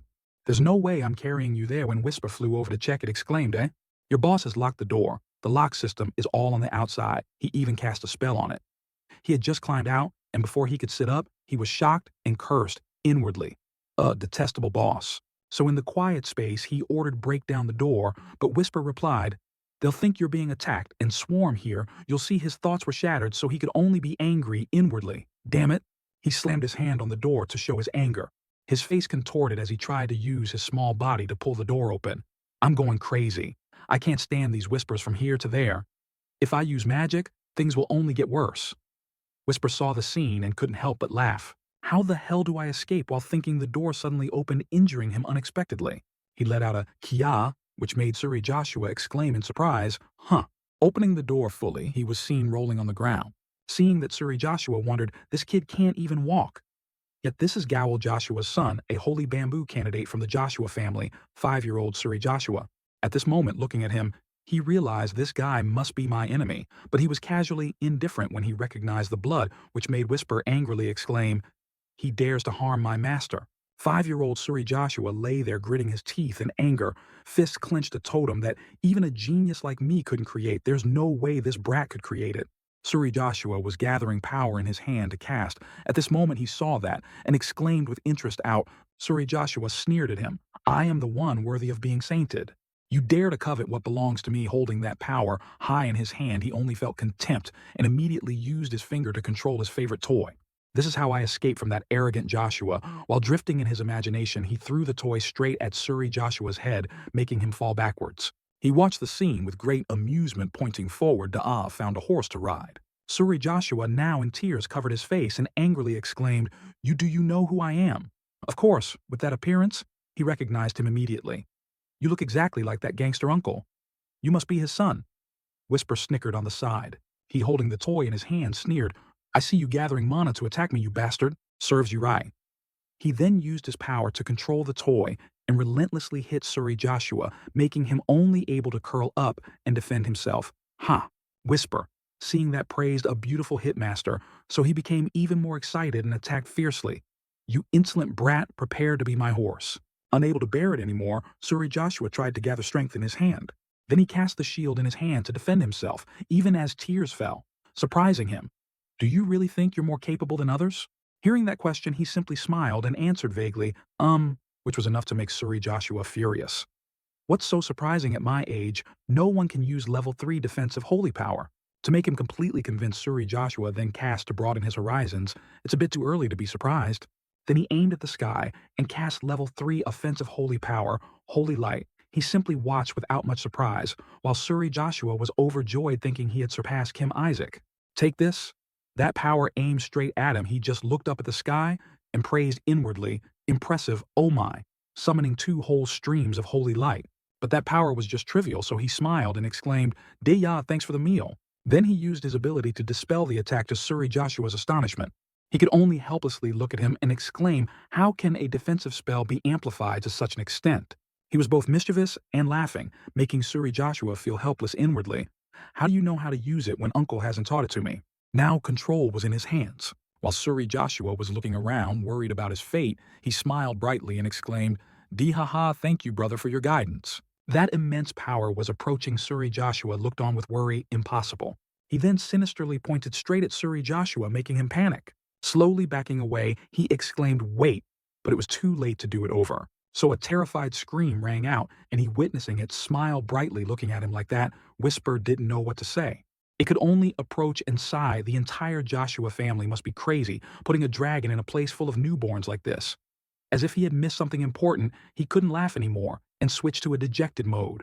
But master, at least you have very profound knowledge about dragons. While telling him the story, looking down, Whisper wondered, what's wrong? Again, at this moment, he anxiously bit his nails, sweating profusely. Ah, damn it. Thinking carefully, dragons are also really dangerous. I've been deceiving them for a long time. Hearing that, Whisper wondered, how much did you deceive them? So he immediately recalled that chaotic scene when the dragons slandered him all over the battlefield. That bastard tricked all the young dragons. What on earth did you sell to the children? They're not even 300 years old. Many adult dragons were also tricked, that bony bastard. So he counted one after another and came to the final conclusion.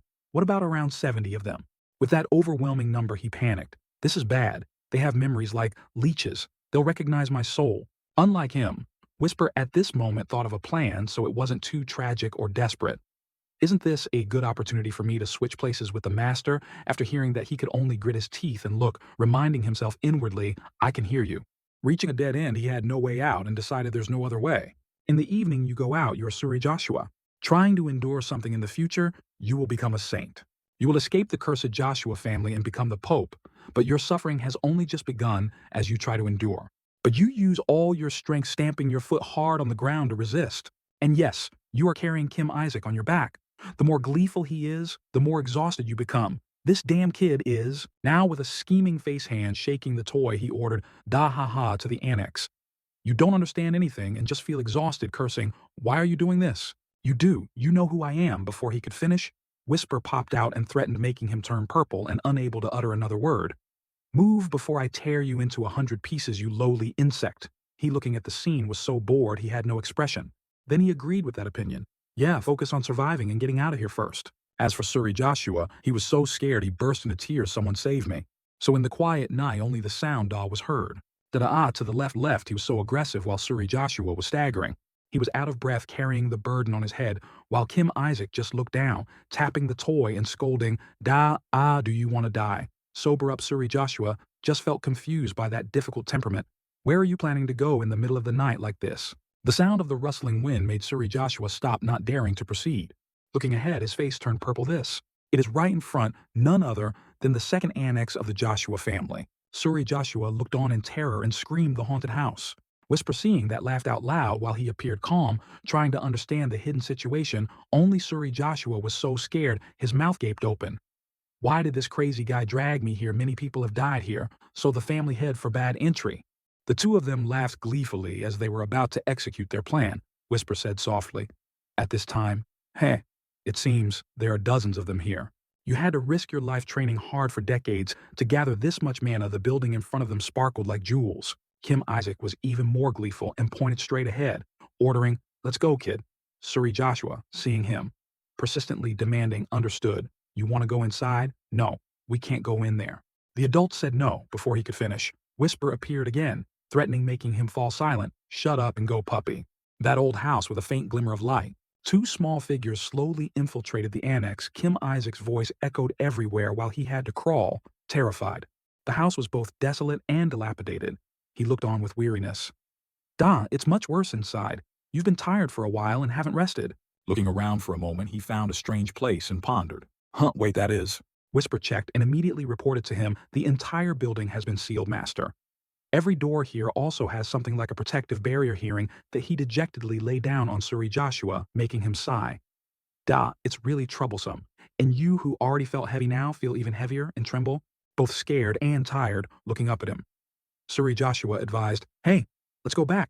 Everything in here is locked." Suddenly, he grabbed Suri Joshua's head and roared. He widened his eyes and asked, "Ow, ow, oh, what's wrong? Let go, huh?" While advising his younger brother to stop attacking. Looking ahead, he suddenly froze. Looking at the scene in front of him, he was stunned and stood silently. The previous family heads. As if understanding Kim Isaac's intentions from a young age, he advised him to give up. Now you're even aiming for the position of family head. But it's useless. The next family head will be me." He didn't accept that arrogant attitude and just used his power to control some trivial items. Daha threw one and shattered the picture. Suri Joshua looked at the scene with wide, panicked eyes. Screaming, "Our ancestors." He acted as if he didn't hear and continuously controlled the toy to smash everything, making Suri Joshua disbelieve his eyes and hold his head. "Hey, are you crazy? What are you doing to the family heads?" Just as he predicted, after smashing all the portraits, he retrieved the toy and excitedly raw. "That's right. Why would anyone put a barrier on a portrait?" After Whisper finished checking, it was very excited. "The barrier has been broken." Master, hearing that, he was also overjoyed. "Very good." So he then transformed into a cat and swooped down to find the truth. "Ra, let's go." Contrary to his gleeful expression, Suri Joshua was panicking. "Hey, where are you planning to go?" Not only did he jump, but he also slowly rolled away in Suri Joshua's astonishment. "Hey, are you crazy after causing all this chaos? Where are you planning to go?" Kaka flung the door open. Inside was full of things he was looking for, so he smiled brightly and exclaimed, "Wow, wonderful. There's one more thing he'll deal with right now." So he cast Gaba Whisper lock the door.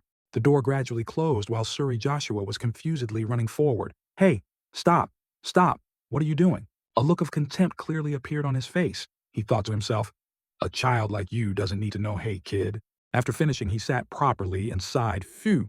Let's begin. Around him now emanated green smoke like spiritual energy, his eyes shining brightly. Suri Joshua outside was worried, both shouting and banging on the door repeatedly. "Come out now. Hurry up. Hey, I'll tell the adults everything.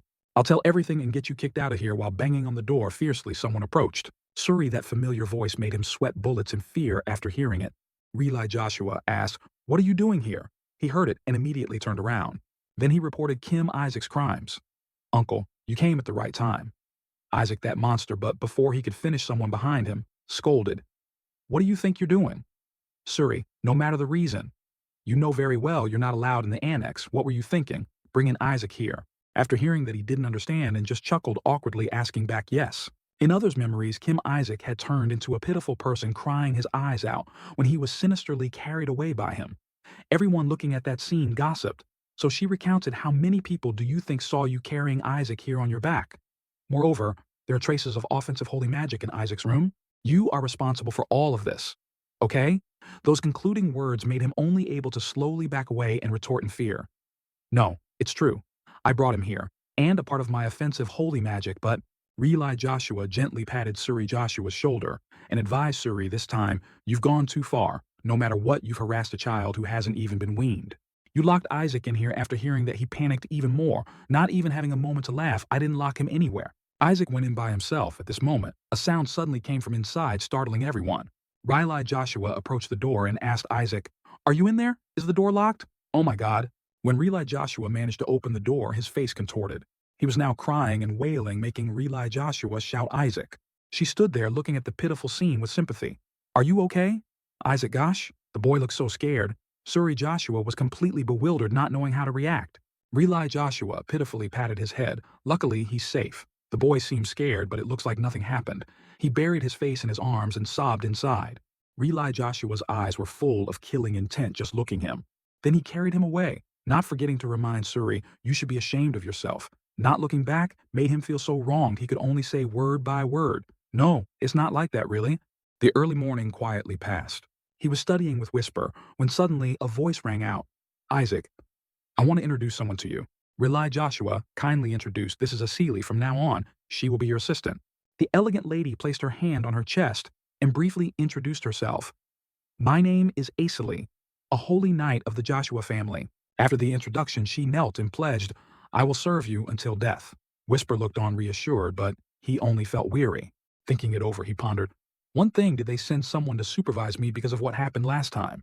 He then used his small body to point straight at her, threateningly da hey you, which made her wonder. He then put his hand on his head, his face contorting to intimidate da forget. Get out of my sight. The two of them didn't understand anything after witnessing it. Everyone's face was confused. Thinking she had successfully conveyed her thoughts, Asili approached and said, young master, Riley. Asili, with a shy face, pleaded, let me pinch your cheek. Once Riley Joshua behind them was overjoyed seeing them so close, while he could only feel weary. Why are there so many crazy people in this house? Riley Joshua put his hand into his inner pocket, took something out, and said, Isaac. This is Uncle's gift. It's so beautiful. It looks like it's 100% silver-plated and even has a scent. He looked at it feeling puzzled by the gift. Did you pick that up from the trash can? Whisper saw it and felt helpless. I thought I misheard. But it seems the Joshua family is really in a financial crisis. How could he call this a gift worthy of the master's first birthday?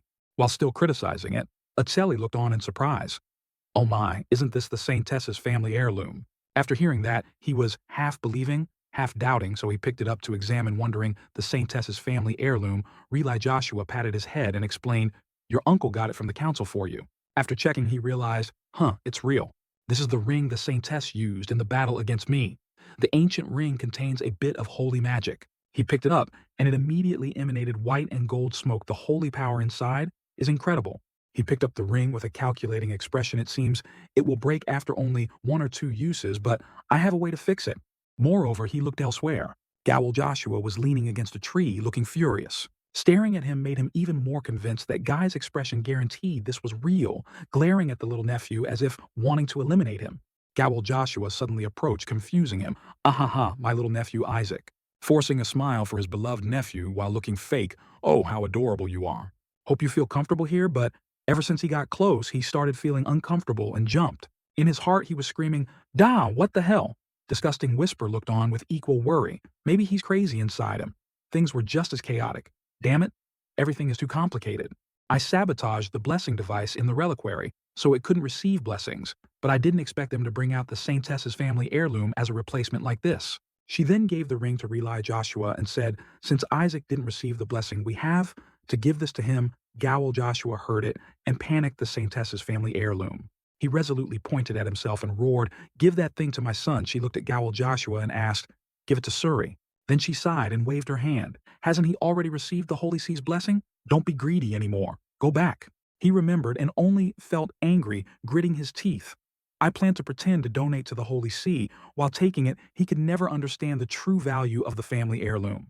He pretended to adjust his clothes and sighed, Tisk tusk, if choosing a gift, I should have chosen something a bit better. That thing is so useless. Relied Joshua, hearing that angrily, said, useless. You, how can you talk about the Saintess's belongings like that? He then sneered at Relay Joshua, took out another ring box, and advised, Isaac is also your precious nephew. How can you give him this useless thing? So he then opened the ring box full of sparkling enticement. This ring is blessed with many blessings directly from the Holy See. In the reliquary, this thing will definitely be more useful. This is an extremely precious item that Relay can never obtain. Relay Joshua. Hearing this, just stood silently, not knowing what to say. So Gowl Joshua then offered the ring box to entice him. Oh, right. Now give me that old dirty ring, he then criticized, and threw the box straight at Gowl Joshua, making him spit blood, not forgetting to remind Daha, fuck off. He took Gowl Joshua's ring box, closed the lid, and said, expensive day, isn't this trash, emitting the Pope's stench? So to Gowl Joshua's astonishment, he threw the ring box straight into the sky. Daha, ha, get lost with you. The ring was thrown mercilessly, making him scream, Owa. Then he quickly ordered others, what are you doing? Go find the ring. He looked over and saw Riley Joshua staring at him. That ring is worth 1,000 times more than what I gave the kid. Yet the kid still chose my gift. He then held the ring in his hand and smiled brightly. So Riley Joshua reached out to him happily, Isaac, my beloved nephew. Then Riley Joshua and Asili threw him into the air with gleeful joy. From now on, I'll give you the best things. Cheers for young Master Isaac. While the ring was being retrieved, at this moment someone sighed too, deep young master, but Gowl Joshua stood aside, urging, find it at all costs, risk your life to find it. While he was being flown, he rejoiced inwardly. I've cast a weight spell, they'll never find it. Whisper, hearing these things, happily praised. Indeed, it's the master, your determination to never touch a stinking item of yours is truly admirable. However, before he could laugh much, he said, pick it up tomorrow morning, which made Whisper completely stun me. He then asked back, could it be me? Whisper let out a sound. At this moment, he explained that thing is very valuable. I'll sell it, while that guy, having lost the ring, held his head and screamed. Gowl Joshua, in the room at this moment, angrily slammed the table, you damn brat. Then he lowered his head and dejectedly sighed. He doesn't know how expensive that thing is. In this situation, he could only give up and wave it away. Whatever I bet, he doesn't even know how to use an ancient ring. In front of him now, that person just stood silently confused, watching Gowl Joshua talk about that Saintess ring. That thing can only be used by someone who cannot use holy magic. It needs to absorb the holy power of at least 20 people to use it. This is impossible. A challenging expression gradually appeared on his face. He sneered, wondering, I wonder if even 10 people will come to his birthday. So the next morning dawned bright. Everywhere crowds of people were flocking in, laughing and talking merrily. Asili, holding him, looked out in amazement. Wonderful. There are over 148 Saintess candidates, including nobles and servants. About 4,000 people are present today. All the ducal families have arrived, and dozens of marquis families too. The emperor is also here. Even other countries have sent Saintess candidates. Wonderful, isn't it? The more Asili happily carried him, the thinner and weaker he became, only able to breathe. Dua making Whisper look on with endless boredom. Witnessing that scene, he was indescribably dejected, and thought to himself, why are there so many Saintess candidates like this? Are the lazy gods scattering them everywhere? Whisper observed that, and could only reply, they are indeed the type to do that. Relay Joshua on this side also couldn't help but find it strange, and pondered for a moment. I didn't think of this. I thought no one would come, because I thought this was a trap. Of course they wouldn't think this is a trap. My friend, just as he finished, the door suddenly burst open. Long time no see Relay. This is the head of one of the 3 merchant associations in the empire, and Relay's best friend, Count Simon Age. That sudden appearance made Relay Joshua also astonish Simon. You came too. Simon grinned brightly and announced the good news. Rumors have spread throughout the empire. Of course, I have to come. Everyone knows this isn't a trap, so they decided to participate anyway. All the weak sons of the Joshua family are here. Ahaha. Hearing that, both Relay Joshua and Asili nodded slightly. Simon happily smiled and continued, not to mention what the head of the Joshua family has wagered. How could I not come? Even the Pope's family will come. Hearing that, he felt a little less tired and gradually turned his face to eavesdrop, wondering what did she bet. Relay Joshua naturally didn't believe that strange story and replied, don't talk nonsense. There's no way the Pope's family would participate. Simon could only sigh and not joke. Just guessing there's no way those unfriendly royals would appear in the Joshua family's territory. They hate this place because there are too many commoners except for the Barrett family. The more he talked, the more he went overboard, so Reli Joshua advised Simon lower your voice a bit. But the more Simon talked, the more he pressed on, not caring about the advice. Why should I? My son Armin is also a Saint Test candidate. This event is organized by the Joshua family anyway. The Pope's family has no reason to participate here. Suddenly a figure appeared from nowhere, slowly approaching. Gradually raising his hand to open the door at this moment, Reli Joshua was still trying to advise you must be careful with your words. Don't mind that dress. Her face always looks like she just stepped in poop while talking. Hearing the door open, all three of them were stunned and looked towards the door. That person spoke. Grandparents often say there's nothing more dangerous than a vulgar friend. Indeed, the wisdom of the ancients is not wrong. That sudden appearance made Simon's face turn purple, not expecting this situation. Simon slowly backed away, avoiding that terrible pressure, while Reli Joshua immediately recognized it was none other than Cardinal Barrett. He looked inside and grinned gleefully. Then he said to all three, just think the weak man of the Joshua family is organizing an event like this. Hopefully your child will bring something out from the reliquary to save face for this family. I'm curious to see what kind of saint candidate the Joshua family's child claims to be. Yet I still haven't met him. Asili, as if noticing his gaze, immediately hugged him tightly. He smiled with satisfaction and continued, well, but anyway, this is an opportunity for you. Placing his hand on his chest, a terrible pressure emanated from him. I sincerely pray that the saint candidate can enhance your family's reputation. Reli Joshua couldn't help but feel terrified inwardly. This is a scam orchestrated by the Holy See. Dozens of people were wearing black cloaks with bright golden eyes. The number of saint candidates increasing from 25 to 148 just last week was already very strange. The only explanation is that the Holy See is turning a blind eye to saint candidates appearing from unknown origins. However, their end was bloodshed on the magic circle. Everyone wants their child to be a saint candidate. When such children are brought into the reliquary, they will inevitably try to eliminate the weakest opponents. Reli Joshua clenched his fists, unable to stop worrying they might even harm the boy in the chaos. If that happens, then he looked at him worriedly. Isaac will be in danger. While Reli Joshua was worried sick, he didn't care about the world and picked his nose, not even knowing what was happening. The family's symbolic holy statue shone brightly, a boy from the Joshua family. Sparkling light emanated from the sacred statue. Apart from its outstanding appearance and family reputation, it was completely useless. The statue of the baby only knew how to curl up in its arms and fall asleep. In the tense atmosphere, however, for those who want to seize the superior genes of the Joshua house, or for those who want to gain the favor of the Pope's family, those who hate the Saintess's lineage, so many hands wanted to reach for that brilliant light. That Joshua child was none other than the perfect prey. At this moment, a mysterious person handed over a vial and ordered, so mess with this Joshua kid a bit. Make him not die, but unable to do anything. That child received the vial and carried out that important mission. That mission is mix this medicine into his water and use holy poison. Teach the kid how cruel the world can be, however many vials were scattered on the floor. Turn him into a laughingstock in front of everyone, to the astonishment of all attendees. And declare to the world that the Joshua kid can never become a saint. He was holding vial after vial, drinking them down after dealing with the other fruits. After drinking, he refreshedly wiped his mouth, excited, "Duda owa, delicious." He was still rejoicing after finishing when the others panicked. Everyone, I'm scared. How many vials has he drunk? The one who assigned that noble mission just stood silently. He took that vial, threw it forward, and ordered, Daha, bring more. This poison can't kill me, injuring one person. He was fiercely shaking the vial. Due, more for me, making everyone look on in terror, while the one hit earlier was sobbing. I want to go home. Someone witnessing that scene also felt worried, so scared. So two people were gossiping about him. What's wrong with that kid? I thought you put laxatives in it. Or did you take the wrong vial? Ow, it's so strange. I don't think so. Let's go. Still wondering, someone held their face in disappointment. Why does he keep drinking those drugged vials? Hey, it's really embarrassing. Don't tarnish the Joshua name anymore. It's clear the saint candidate has a problem. So while he was drinking comfortably, Suri Joshua gradually approached.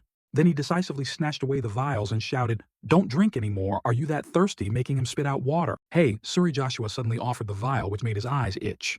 If you want to drink, drink this. Before he could finish, Suri Joshua was hit straight in the face with the vial by him. La da ha. It's not poisonous. He had fallen to the floor while he was now grabbing someone else's pants, demanding the vial to everyone's confusion. Give it here, give me the super toxin, which made that person wonder, why is he so hyperactive? But this is holy poison. Hearing that, someone was startled and quickly stopped him. Are you crazy? If he drinks it, he'll die. After hearing that, he panicked, holy poison. He didn't think much and immediately jumped up, eyes shining, demanding that vial full of poison. Boo-ha, give it here, making people witness it and scream in fear. So, without holding back, he rushed in, fighting and snatching the vial. Outsiders looked on and gossiped. It seems he has extraordinary poison resistance. I heard someone can reach a natural level of toxin manifestation while training. Holy power. What you mean? He's already reached that level. But why does it only target vials with poison? Could it be that it wants to ensure others can't drink it because it's dangerous? While everyone was still discussing animatedly, Suri Joshua, as if detached from life, quietly sat in a corner contemplating life nonsense. Really, a voice rang out, making Suri Joshua look back in surprise. You mean he's sacrificing himself? That appearance made everyone gasp. Even Suri Joshua couldn't believe his eyes and jumped up in alarm. Kina Barrett? Why is he here? I didn't hear anything about the Pope's family participating. This is the direct descendant of the Pope's family, Kina Barrett. The others who witnessed it also couldn't help but wonder and ask, wait, that's Kina Barrett. Why is the Pope's family at the Saintess's reliquary? Suddenly, everyone's eyes focused on Kim Isaac, who was gulping down the vial full of poison. Victory belonged to him. Oh, so we know the winner now. At this moment, he also showed satisfaction. Oh ho. Kina Barrett looked at him and pondered for a moment. So this is the kid who was basically guaranteed to become a saint. But can that pure hair color also exist in the Pope's Barrett family? Dyed hair? Remembering the colors this family possessed, Kina Barrett deduced one thing. All the other members of that family have poop-colored hair. After thinking for a while, Kina Barrett smiled faintly and said, what's so strange about someone from the Pope's family appearing at the Saintess's reliquary? The Pope's family is the leader of all clergy. Therefore, the Saintess's reliquary also belongs to our family. Suri Joshua, after hearing that, stared intently. Kina Barrett held his head high, grinned, and said loudly, I simply came to take what belongs to me. Why do you find it strange? But contrary to that, everyone looking at him thought he was crazy, not a normal person. He looked on with only weariness and contempt, looking at that arrogant way of speaking he truly is from the Pope's family. Looking at the brilliant golden power surrounding Kina Barrett, he also silently affirmed, but that kid is a genuine monster. Just his amount of holy power alone surpasses a bishop. The #1 saint candidate indeed. While silently calculating in his dejected mind, Kina Barrett spoke up heavily, criticizing the Joshua family, using that vulgar method to humiliate the host. Yet you call yourselves saint candidates. Truly pathetic. What's so good about harassing a child brave enough to provoke an entire family like that made everyone astonished. So Kina Barrett gradually approached him. A baby cannot possibly have poison resistance. Then he knelt, looked at him, and smiled happily. He must be protected by the Saintess's power, he looked on. With only pity in his heart, his family inherited stupidity. Kina Barrett gathered power in his palm to purify him. So pitiful. It's okay, let me detoxify you, kid. The attendees that day couldn't help but be surprised. He can already use holy detoxification magic. Look at the size of his holy power. At least level 5, so good. But looking at those eyes, he knew there was a scheme. Oh, this kid is planning to play tricks. Planning to use me to show off skills. You're quite a bastard. I admit, but while Kina Barrett was still showing off his power, he gleefully slapped him, making the stream of holy power disappear instantly. While his face was still swollen from the slap, someone noticed and shouted, holy power, it's gone. That made Kina Barrett endlessly astonished and look at him. He gleefully slid off his hand, not forgetting to speak da-da, while Kina Barrett still couldn't believe his eyes, thinking my holy power was dispelled impossible by a kid like him. Is he stronger than me, Kina? Barrett couldn't believe his hand and trembled, his face changing color. Then he furiously looked at him, slowly crawling away, an insect of Joshua. Seeing that, he also got angry and crushed the vial, looking threateningly. Kina Barrett, what are you looking at, kid? I'll take this vial and hit your head. Before he could finish, he was grabbed by Suri Joshua. No, don't do that. The unintentional slap flew straight into Suri Joshua's face. Witnessing that scene, everyone was shocked and scared. He's looking after him because they're family. He slapped the face of the person trying to save him. So disrespectful, Kina Barrett, seeing that, could only stand stunned. People started gossiping again, seeing them physically interact. Do they really think they have a chance against the Pope's family? Does he really think he can protect him? He tried to escape Suri Joshua's arms. You idiots. If it weren't for me, you'd have been hit on the head with a vial. Kina Barrett, after witnessing this interesting play, also smiled. It's okay, I probably surprised him anyway. He's still a baby. So the kid waved at everyone, then slowly turned and left, not forgetting to tease with a smile. Well, then good luck, Joshua's children. At least you should try to pick up some mud to save the family's face, huh? Suri Joshua was trying to hold Kim Isaac back. He was furiously looking at Kina Barrett. The kid simply turned to remind, but of course, the best treasure here will be mine. The Joshua family wouldn't even dare to get close to the Skull Demon King's corpse that made him feel like he was struck by lightning while the kid left, not forgetting to leave a contemptuous smile. Suri, Joshua, watched Kinda Barrett leave feeling only confusion. What an unlikable kid. What the hell is he doing causing a commotion while talking? He was grabbed by the shirt, madly saying da da da. What did that white-haired bastard say? Suri Joshua thought he had provoked him somehow, so he screamed and fell taking the beating. He continuously attacked and questioned, "Get out, what did he say about the Skull Demon King's corpse?" while Suri Joshua lay on the floor begging, "What's wrong with you? Don't pull me anymore." In his panic, Suri Joshua blurted out what he had been looking for all along. The family head promised to bestow secret techniques on whoever brings the Skull Demon King's corpse. Hearing that felt like being struck by lightning, sweat pouring out. Helplessly, he dropped to the floor and groaned, "Da Melissa you." He held his head, thinking of the skeleton wrapped in an ice ribbon, leisurely enjoying itself, and his head throbbed with anger. "Are you playing with my body?" The party ended, everyone was chatting animatedly. Suri Joshua sat in a corner contemplating life while he kept fidgeting. After a while, he dazedly looked up at the sky, pondering. A menacing skeleton appeared, along with his thoughts. "I have accumulated mana equivalent to centuries in my body. If I can grasp it, reaching level 10 wouldn't be a problem. But now these kids are watching everywhere. There's no way to get up and take it out." That threatening gaze put pressure on everyone as he stared at them, making them suddenly panic without understanding why. Suri Joshua was still worriedly sitting motionless when he angrily threw the vial to a corner and comforted himself. "Forget it, whoever blocks my way, I'll just step over them and go." Suddenly, a voice called out, everyone gather around, attracting his attention. The elder slowly stood in the middle of the children and advised, "Everyone will have to leave soon, so from now on, pay attention to what I say." So he began to tell stories that attracted the curiosity of the children. Around this treasury of relics is a sacred sanctuary. It holds the sacred relics of previous saints. Seeing that he only felt weary inwardly, he's starting to tell history again. When will we ever be able to leave so boring? So he disdainfully went elsewhere, not forgetting to leave a message where I'm leaving, which scared Suri Joshua so much he had to stand up and chase after him to stop him. Hey you, where are you going?" He braced himself and then suddenly vanished with a whoosh, kicking up dust, making him cover his eyes. He, while telling the story, also had to stop when he witnessed that strange scene. Suri Joshua looked ahead and shouted, "Elder Isaac is." He was now both laughing gleefully and flying like the wind. "My God, speed flight. It's time to use the holy magic I just learned." So surprisingly, the elder couldn't stop him in time and could only exclaim, "Isaac, no, that's a restricted area. Stop that bastard." So before everyone's eyes, he flew like the wind and disappeared, making everyone chase after him. At the Joshua family's banquet hall, everyone stood there not daring to rest. Asili placed her hand on her chest, worrying endlessly. "I hope the young master is okay," while Relai Joshua just silently leaned against a pillar waiting. At this moment, someone announced, "We have established a connection inside the Treasury of Relics. The spirit beasts are following the third-rank candidate, so we will provide information." The door of the first reliquary has opened, and the candidates are now entering. Relai Joshua, hearing that, couldn't help but worry they've already entered. So the announcement of each contestant rang out one by one. The current third-rank candidate is Armin Simon, cheered excitedly, "My son." In second place is Suri Joshua. That sudden announcement made Gowl. Joshua lose connection and ask again, "Huh?" Then he replied, "That's my son." And in first place is Isaac Joshua. Isaac was announcing when suddenly a terrified scream rang out, making the two wonder.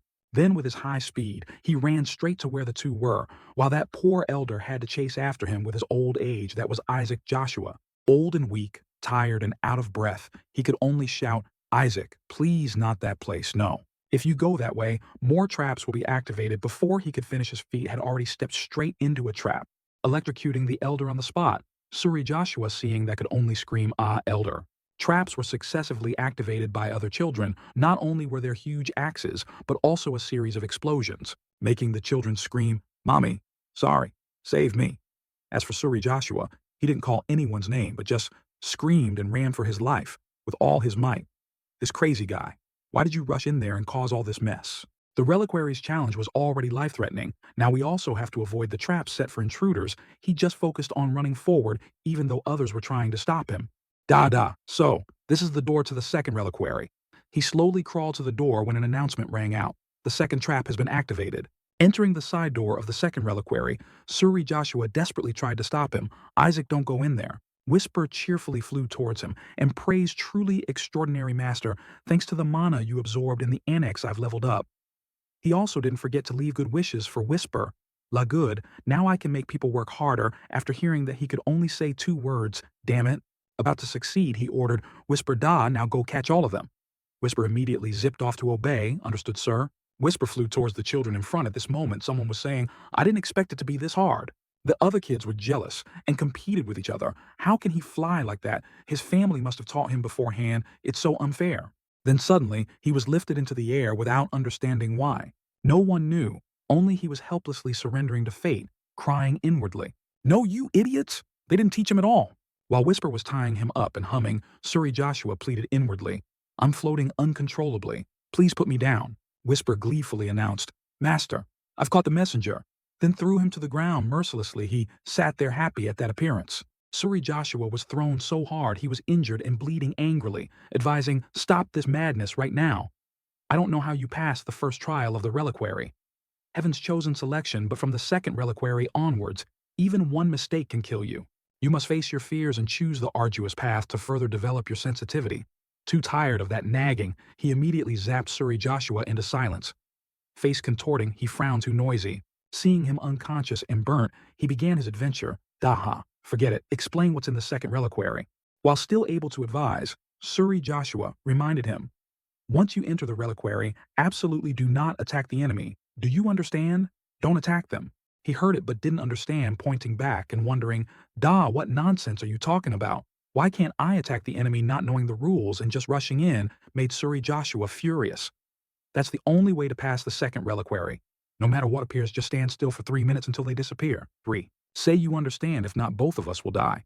He looked up at the sky, ignoring everything and only believing in himself so hollow. Are you testing my patience? Suri Joshua, in pain, tried to sit up and continued someone really died because of this, while he didn't care, and just crawled forward saying, Duda, okay, easy, peasy. Crawling forward, touching the door, looking at him and saying, Da ha, just don't attack, right? Ha, 3 minutes is no problem. So he touched it. The door immediately glowed golden and announced important things. Welcome to level 8. Patience is a virtue, and a cold reason stay calm and steadfast, okay? He used his innocent face to receive those words, and your patience will lead to the light. Elsewhere, footsteps slowly echoed. 4 children were trying to go deeper inside. At this moment, one of them worriedly asked, are you sure you're okay? We're at the end, you know? Keena Barrett confidently affirmed, there's no reason for me to take the dangerous path ahead. The meat shields can do that for me. And you forgot a level 8 demon tribe member is standing at the entrance to the second reliquary. Surely, those who went ahead will be stuck there. Those things made everyone feel a bit more at ease. Keena Barrett pointed ahead and cheerfully told everyone, see? Brilliant golden lights were emitting from the end of the road, surprising them. Keena Barrett looked straight at that place and said, the trial has begun. Returning to Kim Isaac's perspective, the door had gradually opened. He looked at the scene before him and complained bitterly. Suri Joshua was trying to regain his strength. Don't get distracted. A familiar silhouette and pair of earrings gradually appeared. And surprisingly, the curly-haired god appeared bestowing a blessing with words, and your patience will lead to the light. And if not before, the god could bestow a blessing he had already caused trouble by electrocuting it before its terrifying appearance. Damn it, what the hell is that? Note it had only been 3 seconds. He was angry, fine, but dragging Suri Joshua into the situation terrified the boy to the extreme. Thinking back to that assertive statement, 3 minutes isn't a problem. He regretted it endlessly. Good heavens. Then he cried, screaming loudly, you're really crazy. As he whispered and approached to observe, the door had suddenly turned dark and slammed shut. He clenched his fists in anger. Da, how can I be patient when I've seen the face of a god? The whisper flying beside him agreed. I think 3 seconds was long enough. The blackened door gradually opened, announcing, you have failed. For those who cannot endure an armful of roots was clinging to the door. Let divine punishment descend. A large figure appeared before the two, roaring threateningly. Suri Joshua, resigned to his fate, could only wait for death to approach. It's over. I'm done for. Meanwhile, he was gathering red light in the palm of his hand, positioning his arm so those rays of light concentrated deadly power. Then he unleashed a blow that pierced through the monster's body, making it scream. He looked at the thing he had just defeated, then looked down at the ground, wondering, is this level 8? Are you kidding me? While he was angry for not having a worthy opponent, a voice echoed, this golem was created by the magic of my subordinates. Those monsters' identities were concealed by the destructive power they emitted. The demons, older brothers of the skull, Demon King, 14 spirit beasts. This is their unique type A magic.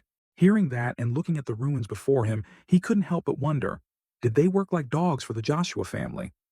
Or perhaps, this place has some connection to my body. To resolve his doubts, he decided, I have to see for myself, so he quickly left to find the truth, while Suri Joshua, who was keeping an eye on him, immediately stopped him. Hey, where are you going? Suddenly, a voice appeared from somewhere, making Suri Joshua wonder while he felt annoyed. Ha ha ha, I didn't expect those Joshua family brats to actually be useful to me. Grabbing a bush, that person slowly emerged. Pointing straight at the two, he said loudly, See, I told you. The Joshua family knows how to overcome trials. This is the devout cardinal, one of the five faiths, the third son of the Duke Sepet family, Nizer Sepet. The kid confidently stepped forward, rewarding himself with a bright smile. Thanks for defeating the gatekeeper for us. Now, get out of the way. We'll enter the second storage first. You don't know how much we suffered because of that brat. That's right, if you go in first, you'll trigger some traps. They slowly approached, much to Suri Joshua's worry, while he didn't care much and just thought, so many people survived. Nizer Sepet immediately pointed straight at Suri Joshua and criticized him relentlessly. I didn't expect Joshua's brats to do such evil things. Suri, you're cooperating with him, aren't you? The boy was still stammering, not understanding why they were suddenly pairing the two of them. Meanwhile, he was laughing with amusement at the interesting scene. Suri Joshua knelt down to clear his reputation. Me with him. No, we don't. Hey, I said no. Didn't you hear? Nizer Sepet knelt, looked at him arrogantly and told everyone, You all saw this brat dodge all those traps, right? Do you think he could do it himself? He was widening his eyes to see how these people were clowning around. The kid then discovered the precious item on his neck was a ring and exclaimed, See, it's an artifact. Without a word, he snatched it, much to his surprise. This ring definitely contains something. Everyone look here. With this, we can avoid all the traps ahead. While the kid was still bragging about its unknown utility to others, Suri Joshua could only give up. He's completely misunderstood. He twirled his finger while thinking a few things. He's sitting still in one place, making me worried. He's not the type to let others take his things. Having gotten what he wanted, Nizer Sepet pulled the whole group along, not forgetting to shoo them away. Get behind Joshua family members. Thinking of the future scene, the kid became even more excited and interested. You will bring back the corpse of the Skull Demon King. Something no one has ever done. It will be me, and no one else. The third son of the Cardinal Duke family, Nizer Sepet, happily shouting the name, suddenly stepped on a trap. Before he could understand what was about to happen, a red light gradually appeared. Then with a flash, it vanished before he could even laugh for a few seconds, to the astonishment of the two. The other children panicked. It's a trap. What's going on? Suri Joshua looked at him worriedly, thinking Isaac. He used them as bait. He was grinning from ear to ear as he witnessed someone vanish in a puff of smoke. The scene inside was devastated by smoke and fire. Suri Joshua was struggling to carry him past many children who had fallen due to traps in the second storage. He looked at the fallen Nizer Sepet with gratitude mixed with contempt. All the minds here have been cleared thanks to these brats. But at this moment, he was still wondering one thing. Why are those brats following me? He angrily grabbed Suri Joshua's hair as three people kept tailing them. Those children looked at him with admiring and proud eyes, discussing amongst themselves, that child must have some divine perception, perhaps because he comes from the Holy Maiden's family. Nizer acted strangely. That ring seems to be just an old antique. That's right, huh? The Joshua family would never do such an unfair thing. He heard them chattering back and forth and was indescribably angry while the whisper beside him chuckled, soothing his anger. It seems they have understood your greatness, master. It's wonderful, he grumbled inwardly. I don't want them to acknowledge it. Suri Joshua, as an experienced person, could only smile and advise them inwardly, Run before it's too late, kids. This brat is more terrifying than any demon. Suddenly, someone stepped forward and asserted firmly amidst Suri Joshua's tears, If there really is a saint, then I think it would be someone like you. He was holding his head, and after hearing that he looked up, wondering, Da? So that person happily introduced his origin. Pleased to meet you, Joshua's youngest. My name is Paris Julius, the second prince of the Julius kingdom. Hearing that illustrious identity, they immediately started discussing that's the kingdom located east of the Holy Hellen Empire. It said the prince there received a god's blessing. As for him, he didn't care much about quality, but only about benefits, so he knew at a glance, oh, this guy seems useful. At this moment, Suri Joshua spoke up, Isaac, which made him ask curiously, Day? His exhausted legs struggled to stand firm as he announced, We've arrived. This is the third storage filled with dark colors, with only 2 orbs emitting a faint light. From within, it suddenly changed, emitting a different kind of energy. Welcome candidates. From within, statues gradually appeared, announcing, This is the floor of memories. They appeared with wings hovering above, Show your determination and courage. The other children were excited to have reached their desired place. All right, we can proceed to the next storage. It's good that we followed him instead of Nizer. We'll get the corpse of the Skull Demon King. Suri Joshua, however, still looked up at those statues with worry. So the statue immediately issued a command. The trial is simple: defeat us and seize glory. Those words made the other children excited, wanting to unleash all their power to test themselves. They said to show courage, so we must fight them. Right? Let's try. Meanwhile, looking at those things, he had a vaguely familiar feeling. That gatekeeper, could it be? After thinking for a moment, he immediately remembered, oh, that's right. Then he suddenly laughed with amusement. This is going to be very entertaining. So he immediately struggled on his back, making those children wonder endlessly. They had to exclaim, Isaac. Suri Joshua looked ahead and recalled, Isaac's decisions are always right. The gatekeepers are lying. The first storage was about choice. Isaac dashed past it, leaving the elder breathless and unable to catch up. The second storage was about composure. Isaac wasn't calm at all. He electrocuted the god before it could say a word. And the third is about memories. That's the hint. We have to remember what happened in the first two trials. Each statue held a weapon waiting for an opportunity to attack. Suri Joshua saw this and immediately asserted, we can't attack them. Contrary to the answer given, Kim Isaac waved his hand at the children and said, Duda, all of you step back. That made the children confused, asking again to be sure, over there, huh? This made Suri Joshua wonder inwardly, how strange. This time, he chose the right answer. So he immediately reconsidered, no matter how evil he is, he's still a descendant of the Holy Maiden. Would it be that the Holy Maiden's benevolent nature has emerged? That's right. Perhaps I've misunderstood Isaac all this time. Holding Isaac's leg, he nodded at his own answer, unaware that Isaac was gathering power in his hand, chuckling, preparing to launch an attack. He will sacrifice himself to guide everyone on the right path. Before he could fully process the thought, the statue had already cracked from Kim Isaac's blow. After throwing it, he was still smiling brightly, while Suri Joshua looked on completely stunned. The statue, emitting black smoke from its mouth, angrily grabbed its weapon. You've chosen wrongly. So, the statue prepared to attack. A horizontal slash made the children look up in astonishment. Then suddenly, an explosion sent two children flying in pain, crying out, help! Help mommy! The desperate cries made Suri Joshua speechless as he witnessed continuous explosions. What is this? Could it be?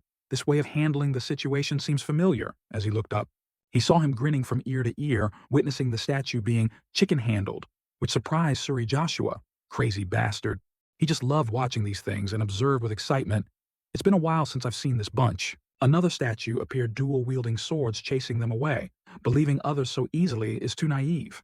Candidates for sainthood, these statues, they are deceitful puppets created by the magic of the 14 spirit beasts. He pointed at the children, grabbed Suri Joshua's hair and laughed out loud. Daha, let those brats see how cruel life can be.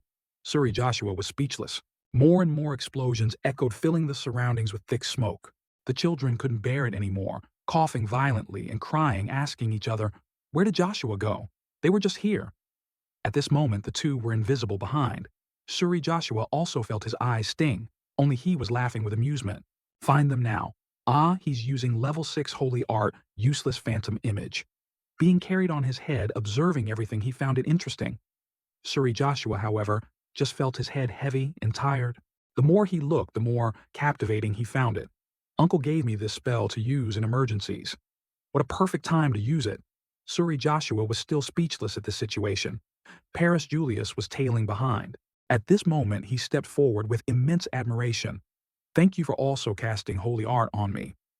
Faced with that affection, he pointed and shook his head, saying, Dada, never mind. Then he tossed the ring to Paris Julius. Here, take this. He caught it and wondered, what is this? Looking closely, he realized. In his hand was a sparkling silver ring, making him wonder, a ring? Are you giving me this because I'm not used to fighting demons? Paris Julius was crying tears of joy, while he didn't care at all and just felt his ears itch. Thank you so much, I will never forget this kindness. As he picked it up, the ring emitted golden dust that enveloped it. I will convey this to my father. Before he could finish his sentence, Paris Julius's entire aura was sucked away, leaving him looking like a dried skeleton to Suri Joshua's shock, making him scream, Ah! The whisper above saw this and admired, truly my master. Meanwhile, he was extremely excited to be on a different level. Dahaha, the strongest holy power belongs to the prince. Suri Joshua looked at that cruel smile and cunning plan, terrified and worried, looking up. Uncle, what kind of monster have you brought to our family? At this moment, to survive, they had to combine forces to defend themselves. Everyone stood according to the agreed-upon tactic. Gather around, can anyone use holy power for protection? Two children gathered their strength to launch an attack. I'll use holy power for protection first. You use magic for defense and cover. Stand behind me. Accept your punishment. As they were about to bring down their weapons for the finishing blow, a fatal weakness was revealed. So, the defensive magic was stopped. This was the moment a full power blow was about to be unleashed to end the match. Prepare to receive this. Take this. As he was trying to run and attack, the child suddenly became exhausted. And finally, he collapsed, the power in his hand dissipating, leaving only one person on the battlefield, causing that person to panic. Worried about his friend's condition, he turned and asked, "Hey, what's wrong?" But that person was just moaning motionlessly, unable to say a word. What's happening? Not understanding what was happening, the ring gradually emitted a red light and slowly flew over. Then it sucked all the holy power from his body, making the child thin and emaciated, much to the statue's surprise. The statue stopped, not understanding what had just happened. The statue looked around and asked, "Has anyone else believed our lies?" The ring gradually flew towards its owner. The whisper approached and happily announced, "This way, the ring has absorbed all the children's holy power." Hearing that, he pointed to the other side and ordered, "Da, then, go that way immediately." The whisper understood and carried the ring onward, not forgetting to say, "Ah, all right, as you wish." He observed the whisper's way of working as it slowly flew towards the children confronting the remaining statue. He immediately held out the ring, causing that child's holy power to vanish in an instant.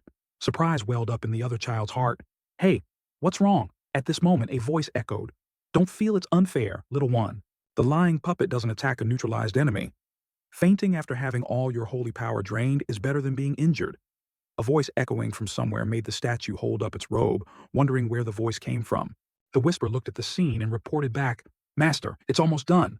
Suddenly, a bolt of lightning appeared out of nowhere. This made the whisper wonder, what is that? That thing is gradually turning orange and concentrating power in the middle. An explosion erupted, causing the statue to smoke, and then be destroyed before the whisper's eyes, making it scream in terror. "Whoa!" Faced with that terrifying power, the whisper was thrown far away in surprise. Ugh, ack. The whisper was now unconscious. Gradually, that person approached and spoke to the two, "Found you." Isaac Joshua, Kina Barrett, appeared after that destructive fire, along with the surging power outside. Suri Joshua was still panicking, but he looked and guessed immediately, so he wasn't very surprised. I wondered where he had gone. He finally appeared. Huh? Suri Joshua's eyes widened in fear, his heart trembling endlessly. Oh my God, I know he's a genius. But this, a pair of white wings, was gradually unfolding along with rising flames. The firebird gradually appeared before his eyes, surprising him. Summoning a holy spirit at that age is too strong, isn't it? Kina Barrett began to speak first. "You surprised me. I didn't think anyone here could defeat the demons besides me. Or did you trap the other children like in the first trial?" He stroked his Holy Spirit's head in the smoke and was about to continue. "If so," then he was interrupted by Paris Julius shouting loudly, "No." Then he explained to Kina Barrett tearfully, "That child tried to overcome the trial for us." Another child chimed in, "He even showed us which way to go. He is our benefactor." Paris Julius's words made him unsure how to react. Da. Those children are also really crazy. The whisper, however, raised an eyebrow and smiled, wondering, is this what the world calls a spirit of obedience? Kina Barrett looked at them and only felt contempt, retorting, "Benefactor, huh? You call yourselves candidates for sainthood and don't feel ashamed. I didn't expect you to need the help of a child like that." Paris Julius was about to collapse, so his friend had to carry him. That friend got angry when Kina Barrett didn't understand reason and snapped, "Hey, you were hiding behind the whole way. And now you're saying such grand words. While we were looking for traps, you did nothing at all." Hearing that, the other children agreed and chimed in, "He's right. Isaac is more saintly than you. You avoided all the trouble. As soon as we get out of here, we'll tell our parents everything." Those remarks were cornering Kina Barrett and his companions. "You did nothing, everything was thanks to Isaac. We'll tell our parents that following the Joshua family is the wise path." He was amused as the children continuously defended him. Suri Joshua, however, just wanted to explain it to them again. "It's not like that, kids. This wicked child is taking advantage of you. Without them, we'd be in big trouble." While they were arguing fiercely, the surroundings suddenly shook violently, making them unable to stand firm. Just as the children were looking at the epicenter, a sphere suddenly popped out and was gradually flying up, to the astonishment and fear of the children. The door's seal was gradually broken. The children approached, wondering and exploring around. "That's the door to the third storage, right?" "I think so." "So that means the second trial is completed." "Huh, it seems so." That sphere issued an announcement to everyone. Congratulations to the candidates who have passed the second trial. I am the final guardian protecting this storage. Now choose. Will you choose your treasure and end the trial here, or will you face the trial to proceed to the third storage? It seemed Kina Barrett had made a decision and just stood still, unlike the other children who were wondering and chattering. A child was about to speak. Of course, we'll choose the latter option. Then the sphere announced again carefully, choose wisely. Will you choose the treasure and end the trial here, or will you face the trial to proceed to the third storage? All the children fell silent to listen carefully. Kina Barrett was no longer as courageous as before. The sphere spoke carefully. If you pass the trial, you will find the treasure of the third storage. But if not, you will die. This sentence shocked the children inside, causing the scene to become chaotic. The whisper observed for a moment, discovered something new, and immediately announced, Master, based on the amount of mana I sense from that voice, he looked and knew for sure, Dada. That's right, it's a dragon. It's been a long time since I've seen one like that. When he thought carefully about what it said, he could assert one thing. Then what he said about dying is probably true. The other children courageously and decisively stepped forward to accept the trial. Still, I still want to participate in the trial. We've been through so much to get here. That's right, if we can get the treasure from the third storage, we will become saints. Hearing that the other children also courageously followed, me too, I want to enter the third storage. The sphere understood everyone's desire and indulged them. So you want to face the trial. Even though it's dangerous, very well, then face the trial. The ground then shook violently again to the fear of the whole group. Only the whisper and he were grinning from ear to ear at the unfolding situation. So the trial was accepted by the sphere, which immediately announced those who have gathered to become saints. The sphere entered the door and exploded, causing the passage to widen with sand and smoke flying everywhere. A voice echoed in the air. Then face the trial. The children standing nearby felt pain while the others were endlessly worried. He, however, wasn't scared, but only craved the reward before him. The announcement was immediately made. The final trial is quite simple. A statue appeared, much to the surprise of the other children. The final trial was, praise your God. The children felt it was strange and gradually backed away, gaping in surprise, discussing with each other, what another statue? Is this a statue of our God? The trial condition was announced, show reverence to your God. Only those who have proven their faith can reach the third treasure. So the children looked at each other worriedly, wondering about that strange trial. We just need to kneel before the statue and pray, right? But this is a trial. I think that's too simple. Suri Joshua just silently backed away, while he remained the same, ignoring life, looking at the statue. He felt resentful and angry seeing that damn statue and cursed inwardly, no way. Remembering the scene of the golden-haired god sitting on a chair laughing, he only felt bitterness in his heart. I won't kneel before this bastard. Not to a bastard who has harassed me for hundreds of years and deceived me at the very end. A child stepped forward courageously to accept the trial, though a bit puzzled. I mean, it's not too difficult. I just need to pray to our Lord, right? That's all I need to do. That child approached the statue and knelt down, then devoutly prayed with all his heart. Offering to our supreme sovereign, worthy of all glory and honor, your servant offers worship. The prayer moved the god, so an announcement was made. You have learned very well. Good, you have passed. That child was overjoyed, happy that even doing it roughly was correct, and cheerfully said, great. So everyone advised each other to do the same. All we have to do is pray. Really. While everyone was competing to find a way, to Suri Joshua's surprise, he jumped down, making the boy wonder, Isaac. Nan. Suri Joshua was advising him, you should pray. Then he went and tripped him with a kick, making him stumble. He snapped, Da, why does A have to do that? As Suri Joshua fell down in pain, his foot appeared, blocking him. Kina Barrett stood before everyone, arms crossed behind his back, looked at the statue and said to everyone, we have learned how to pray at the Holy See. Behold! The kid then placed his hands on the ground. Then he demonstrated the prayer posture he had learned, making the space sparkle. He closed his eyes for style and told everyone, this is the correct posture you must perform when worshiping our Lord. So before that sparkle, every child wanted to follow suit to quickly complete the trial. I want to do that too. Me too. Every child imitated him, kneeling down and spreading their arms wide, hearing the sound of prayer, offering to our most high Lord who is worthy of worship. However, some were still scared and backed away, not daring to approach. The statue immediately issued a threatening voice. What are you waiting for? Will you give up and accept death? So the child who knew that panicked. Everyone competed to pray for their lives. No, I'll do it, me too. Even if confused, later praying to pass this stage is worth it. Looking around, he noticed a child not listening to him and looked down. That child showed a contemptuous expression, making the statue angry, and asked, "That child over there, why aren't you kneeling?" He, as if it wasn't his business, scolded, "Dada, I'm not crazy enough to do that." While Kinda Barrett was still calm, the other children looked at him worriedly and discussed, "What's wrong with him? Does he have a problem with faith?" So the rumor that the Joshua family has lost faith is true. Meanwhile, Suri Joshua, a member of the family, was praying, but no one paid him any attention, which annoyed him. "Monster, don't tarnish our family's reputation anymore. Just pray." He, however, remained as before, indifferent to life and death. Kina Barrett looked and only felt pity for the faithless child, then smiled. "Everything will be recorded. Does that boy want to lose the chance to become a holy body?" So Kina Barrett continued to pray with all his devotion. "No matter how outstanding the talent, without faith, everything will be useless. I shouldn't have paid attention to him from the beginning." Suri Joshua saw him moving, so he signaled him to keep quiet. He'd handle this. The god spread his arms and asked him, "This behavior is truly disrespectful to the child of the saint's family." He was dissatisfied with that attitude and waved his hand continuously angrily, shouting, "Da, so what, dog? Duda, I'd rather die than kneel before that idiot." Those words made the statue speechless. "Da, just kill me." Before he could utter another word, the ground shook again, causing him to lose balance. The dark, mad power from the statue surrounded him, making Kim Isaac feel pain and despair.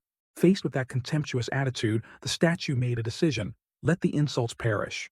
Although surrounded by darkness, he was still angry enough to curse the god statue, struggling to shout loudly, get lost.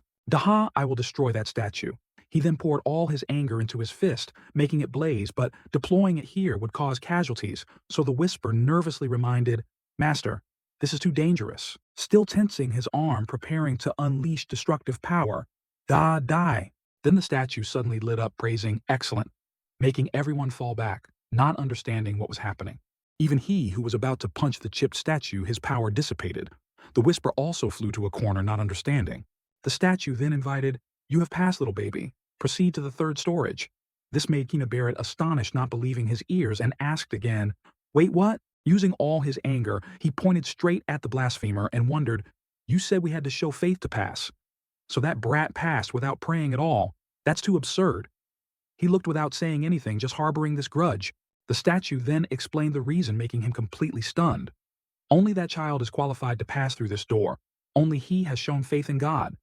The whisper on the side also didn't understand what was happening, so the statue placed its hand on its chest and explained, "Do you really not understand? You knelt before the statue, not before God himself." That sentence made Kina Barrett, who hadn't expected this issue, panic. "Is your faith kneeling before an image?" To explain a bit more carefully, an image is an image or symbol of God used as an object of worship. That made the children astonished. After Suri Joshua heard it, he realized, even though it's a statue of our God, it's still an image. We've been deceived. So every child was surprised by that strange result and discussed it anxiously. But that's absurd.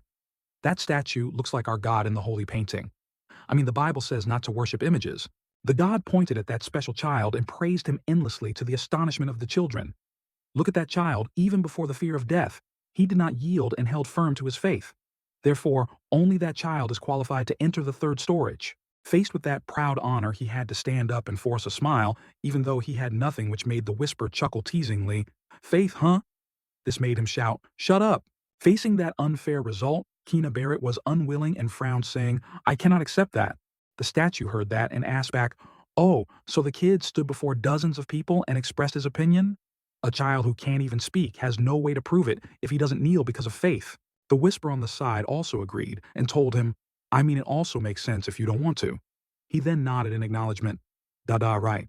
Kina Barrett still disagreed and continued, "Moreover, if the child has such faith, why doesn't the child possess a holy mark, a wound carved on the skin with holy power, that made him jump wondering, huh? So, he once again became the center of the children's discussion. "Huh? Doesn't have one. I have one here. How can a candidate for sainthood not have a holy mark?" That made him and the whisper worry as they stood among everyone. Kina Barrett had turned the tables and laughed with amusement, looking at the two Joshua family members. The kid was secretly happy witnessing this shameful scene. The child is the only one without a holy mark among the candidates. "Give up, kid. You don't deserve to be a saint if you don't even have a holy mark." This was said by the statue for consideration, a candidate for sainthood without a holy mark. After thinking for a moment, the god delivered a quality judgment. "That's because he is still a child." The answer made everyone stiffen. Kina Barrett was both frozen and wide-eyed, not understanding. Then the god also picked his nose and said casually, "I mean, The boy is too young. This made the wondering children even more dazed. Kina Barrett found it even more absurd and retorted, "How can that make sense?" What was even more surprising was that the statue wasn't standing still, so the kid wondered, "Wait, can you move all the time?" After hearing that the god maintained his posture and still asserted his viewpoint, "I'm serious because the boy is still just a child.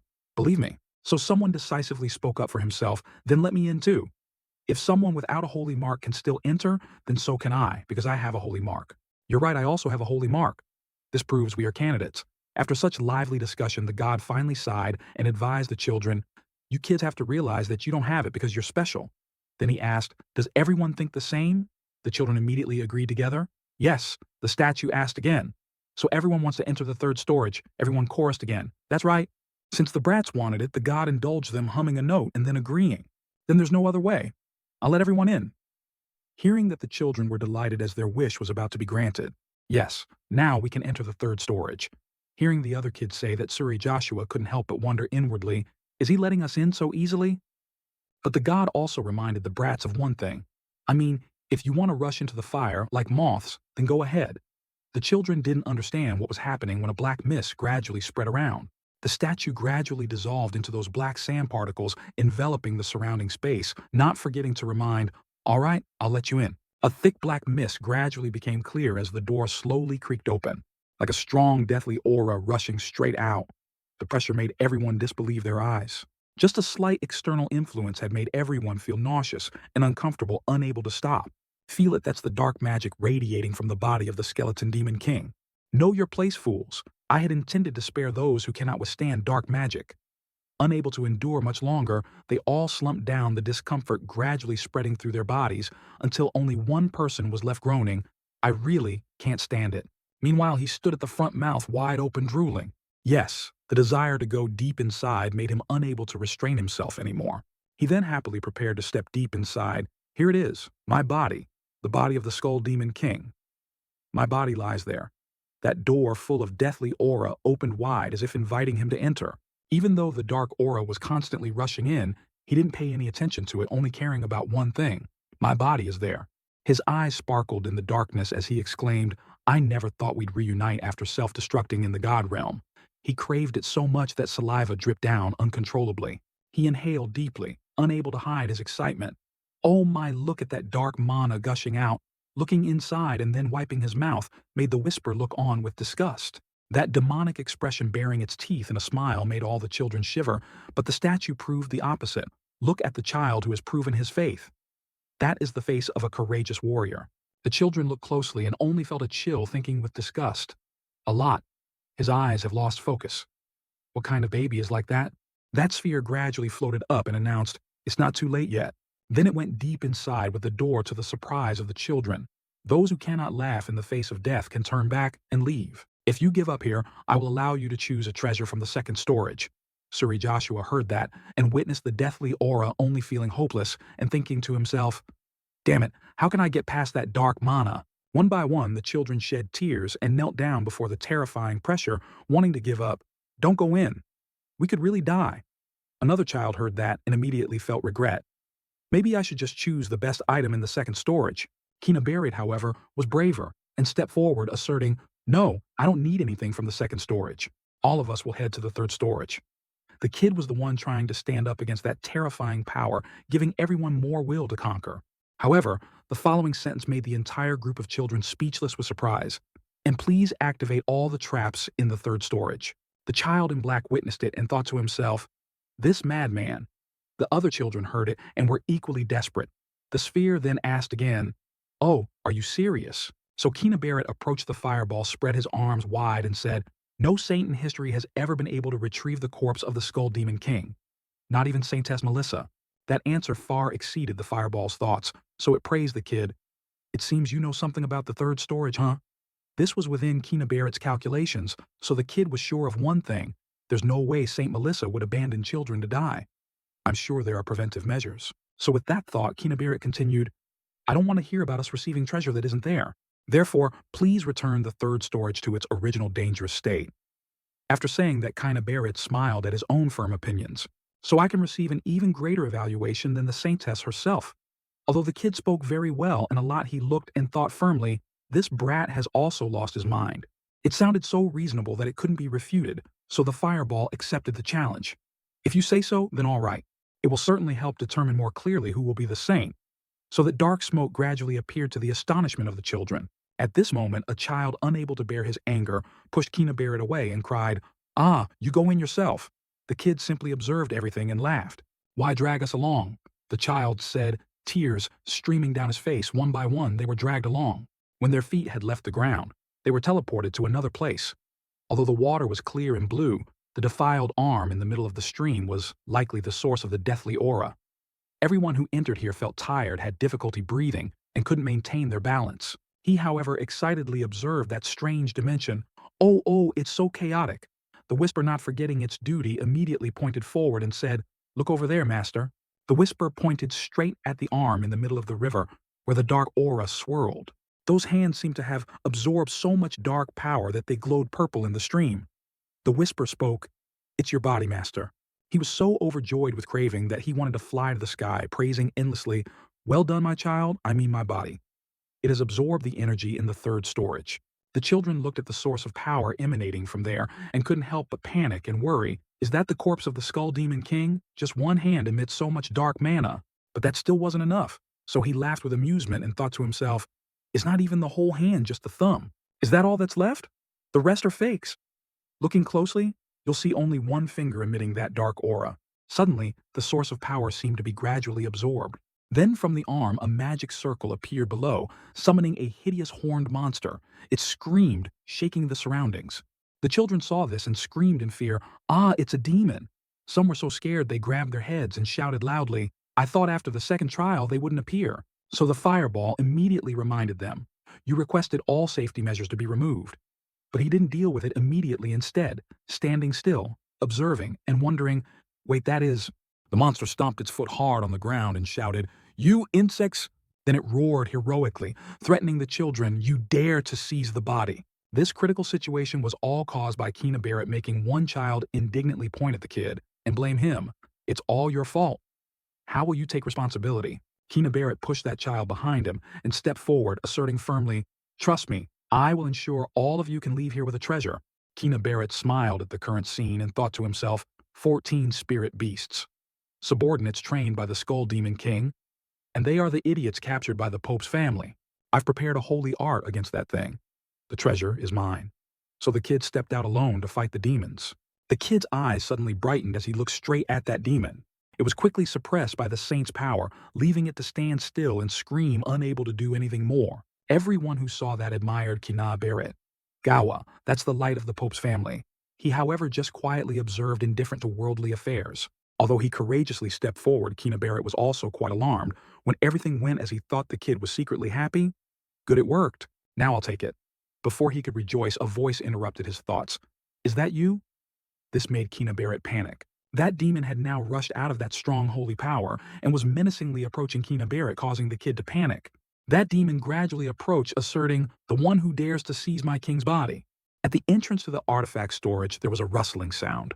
They were now trying to understand why so many strange things were suddenly happening here, so they discussed, "What's happening in there?" Communication has been cut off, so Joshua witnessed it and also felt endlessly worried. Suddenly, someone holding a stack of papers panickedly reported the situation to everyone. "Big trouble, the demon seal in the third storage has been broken." That made Rely, Joshua, and Simon completely astonished. Simon worriedly put his hand to his mouth, anxious. "Rilla, that's one of the 14 spirit beasts, right?" He just remained silent, not answering. Rely Joshua also had an overwhelming sense of unease in his heart and thought to himself, "This matter?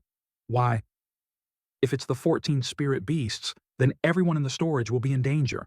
Everyone panicked, trying to find a way to save the children and discuss together, what about the elders sent in as supervisors? They tried to disable the traps in the storage and then disappeared. Doesn't that mean the children are in mortal danger? How can the children deal with that monster? We have to stop the trial and get them out. While trying to find a way to rescue the children, the entrance suddenly vibrated slightly, emitting a golden wave that enveloped the gate. Then suddenly, the entire dimension opened up to everyone's surprise. A strong light immediately shone in, making them feel dazzled. Simon looked and wondered, "This is—" Rely Joshua looked at the scene, equally surprised, thinking to himself, "The artifact storage is opening. What is this intense light?" That light was emitting more and more strongly. To protect everyone's safety, someone advised, "Please step back from the entrance. It's dangerous because dark mana might spill out." However, no dark aura was seen emitting, so they stopped. "No, wait." Pointing towards that strong light, that person explained, "I don't feel the presence of demons." Seeing that one person immediately wondered, has it been defeated, Hyrebarus heard such good news and immediately thought of his child silently praising, "You did it, Kina." So they immediately discussed the identity of the person who had eradicated that dark aura. Is it the noble protecting the corpse of the Skull Demon King? He's one of the children who defeated that thing. Simon heard that and looked at him wondering, "Rely, could it be?" At this moment, someone spoke up. "He must be Kina Barris, right?" Hearing that someone immediately praised, "Oh, truly someone from the Pope's family." This made him grit his teeth and endure. So everyone came before Hyrebarus, praising him endlessly for that impressive achievement. "Congratulations, Cardinal. A result worthy of the strongest candidate for sainthood." He also appeared modest, so he just smiled and praised his child. "It seems Kina did very well." Then he glanced towards him. Seeing him so dejected, he was amused by the interesting scene and secretly rejoiced. "Joshua, this is the end of your foolish opposition to the power of the Pope's family. Now, we have the Demon King's corpse. You will have to bow before us. It's time to cut off your noble charade." The more he thought, the more amused he felt about to witness the downfall of the Joshua family. At this moment, someone spoke up. "Look, the children are coming out." The two parents immediately looked towards the gate. He gritted his teeth worriedly, thinking, "Isaac Suri, please be safe." The silhouettes of the children gradually appeared in the darkness of the gate. Everyone stood before the gate, one by one, welcoming their children back. After checking once, he was also relieved to see that a few were injured, but only lightly, thankfully. At this moment, seeing that others hadn't escaped yet, he worriedly asked, "The children who entered the third storage still haven't returned. Did they encounter any accidents?" Relay Joshua heard that and was also worried, but just silently accepted it. At this moment, someone shouted loudly, "The children are finally here." This startled both of them, and they looked towards the gate. One by one, the children emerged, all drained of holy power, thin and withered. The parents of those children witnessed the scene and immediately called their children's names Armon Suri. Simon panikedly ran towards his son. "Armin, are you okay?" Gowel Joshua also approached to check on his child, Suri. After Suri spoke, he hugged his son tightly, overcome with happiness.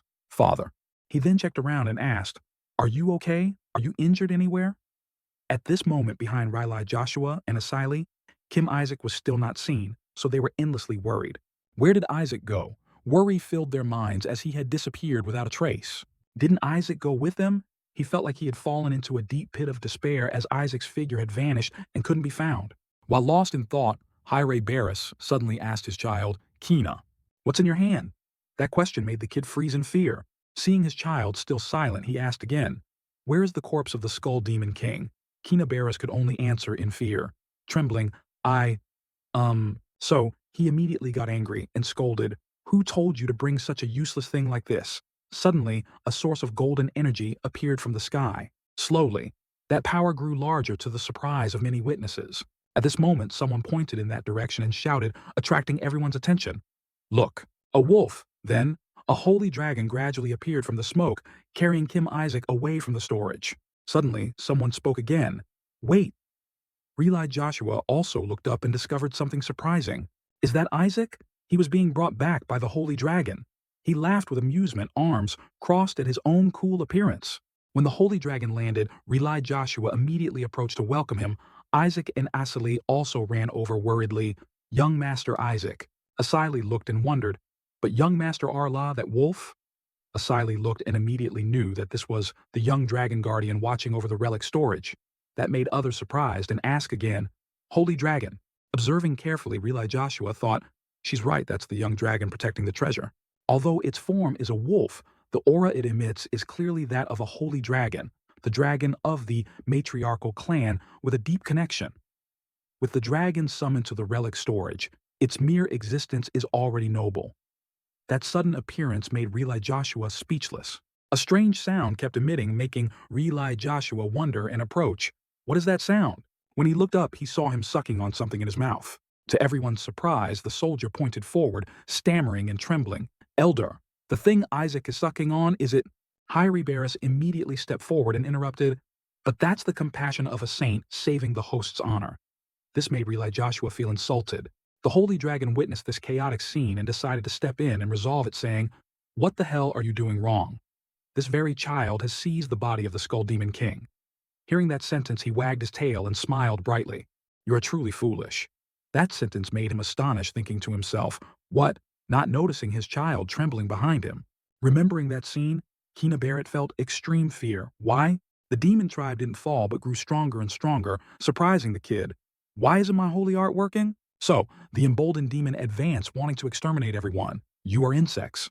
Then, it gradually stood up before the eyes of the children. It roared, die, and raised its arm, intending to strike them all down. The children scattered and fled. Kina Barrett stood frozen in panic as the gates of death prepared to open wide. A large explosion occurred, sending rocks and dirt flying everywhere. When Kina Barrett opened his eyes after the shock, he wondered, Sitting up and looking, he saw himself and everyone covered by a blue protective shield. The children saw this and were astonished. A protective barrier. Is the blue color? At this moment, he reached out his hand to support himself, then whipped his two arms out into the surrounding space, surprising everyone. From the child of the Joshua family, no, the demon tribe, unwilling to accept, roared in defiance. You are filthy priests. You dare to covet the body of the great Skull Demon King. Die. As the demon prepared to punch and attack the children, he had already leaped up to confront the demon tribe head-on.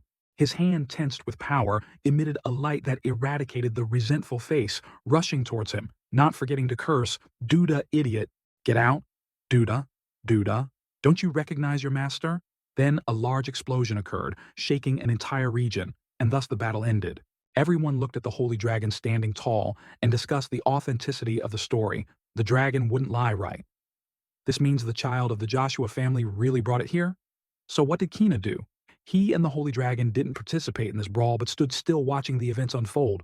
Riley Joshua stepped forward and said, but that dragon is too dangerous, which made the holy dragon wonder, Riley Joshua then spoke up to explain, the 14 spirit beasts are not monsters that ordinary children can deal with. Why did you release their seal? That made the holy dragon laugh with amusement and say to Riley Joshua, 14 spirit beasts. What are you implying? It was that white kid over there who requested their release.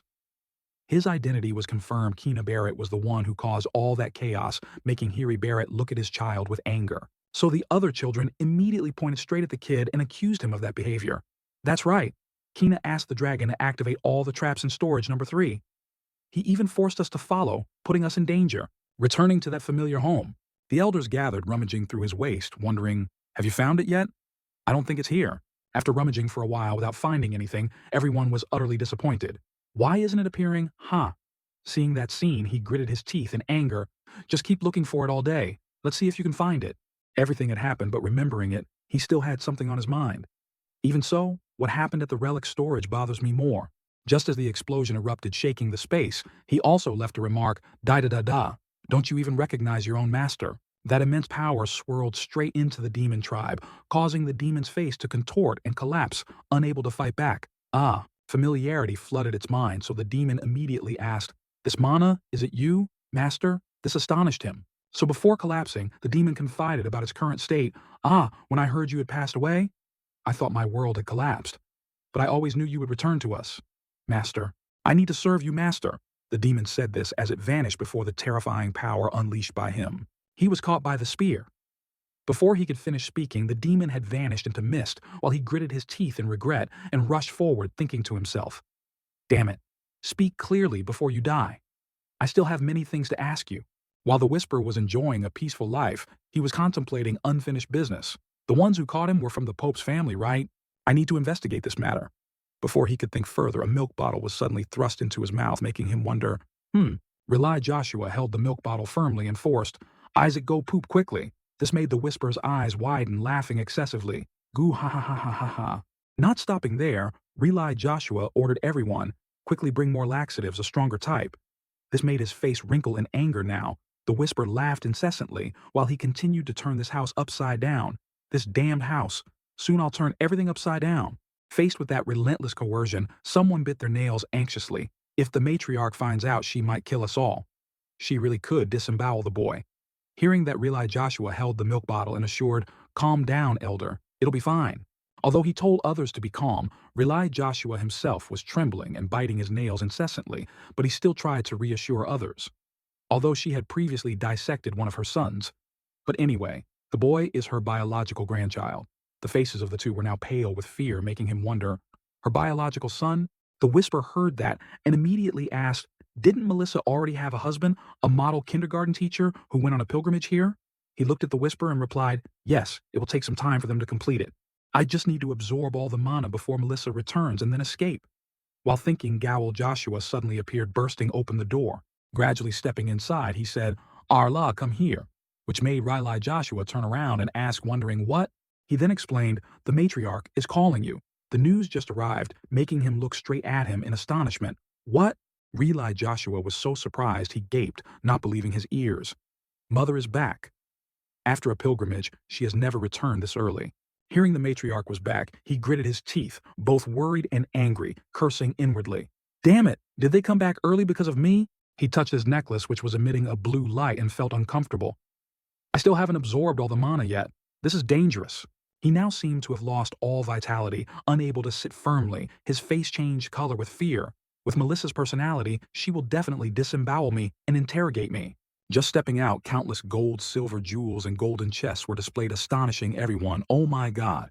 The entire room sparkled with golden light, making them disbelieve their eyes and ask again, are all these things gifts for Isaac?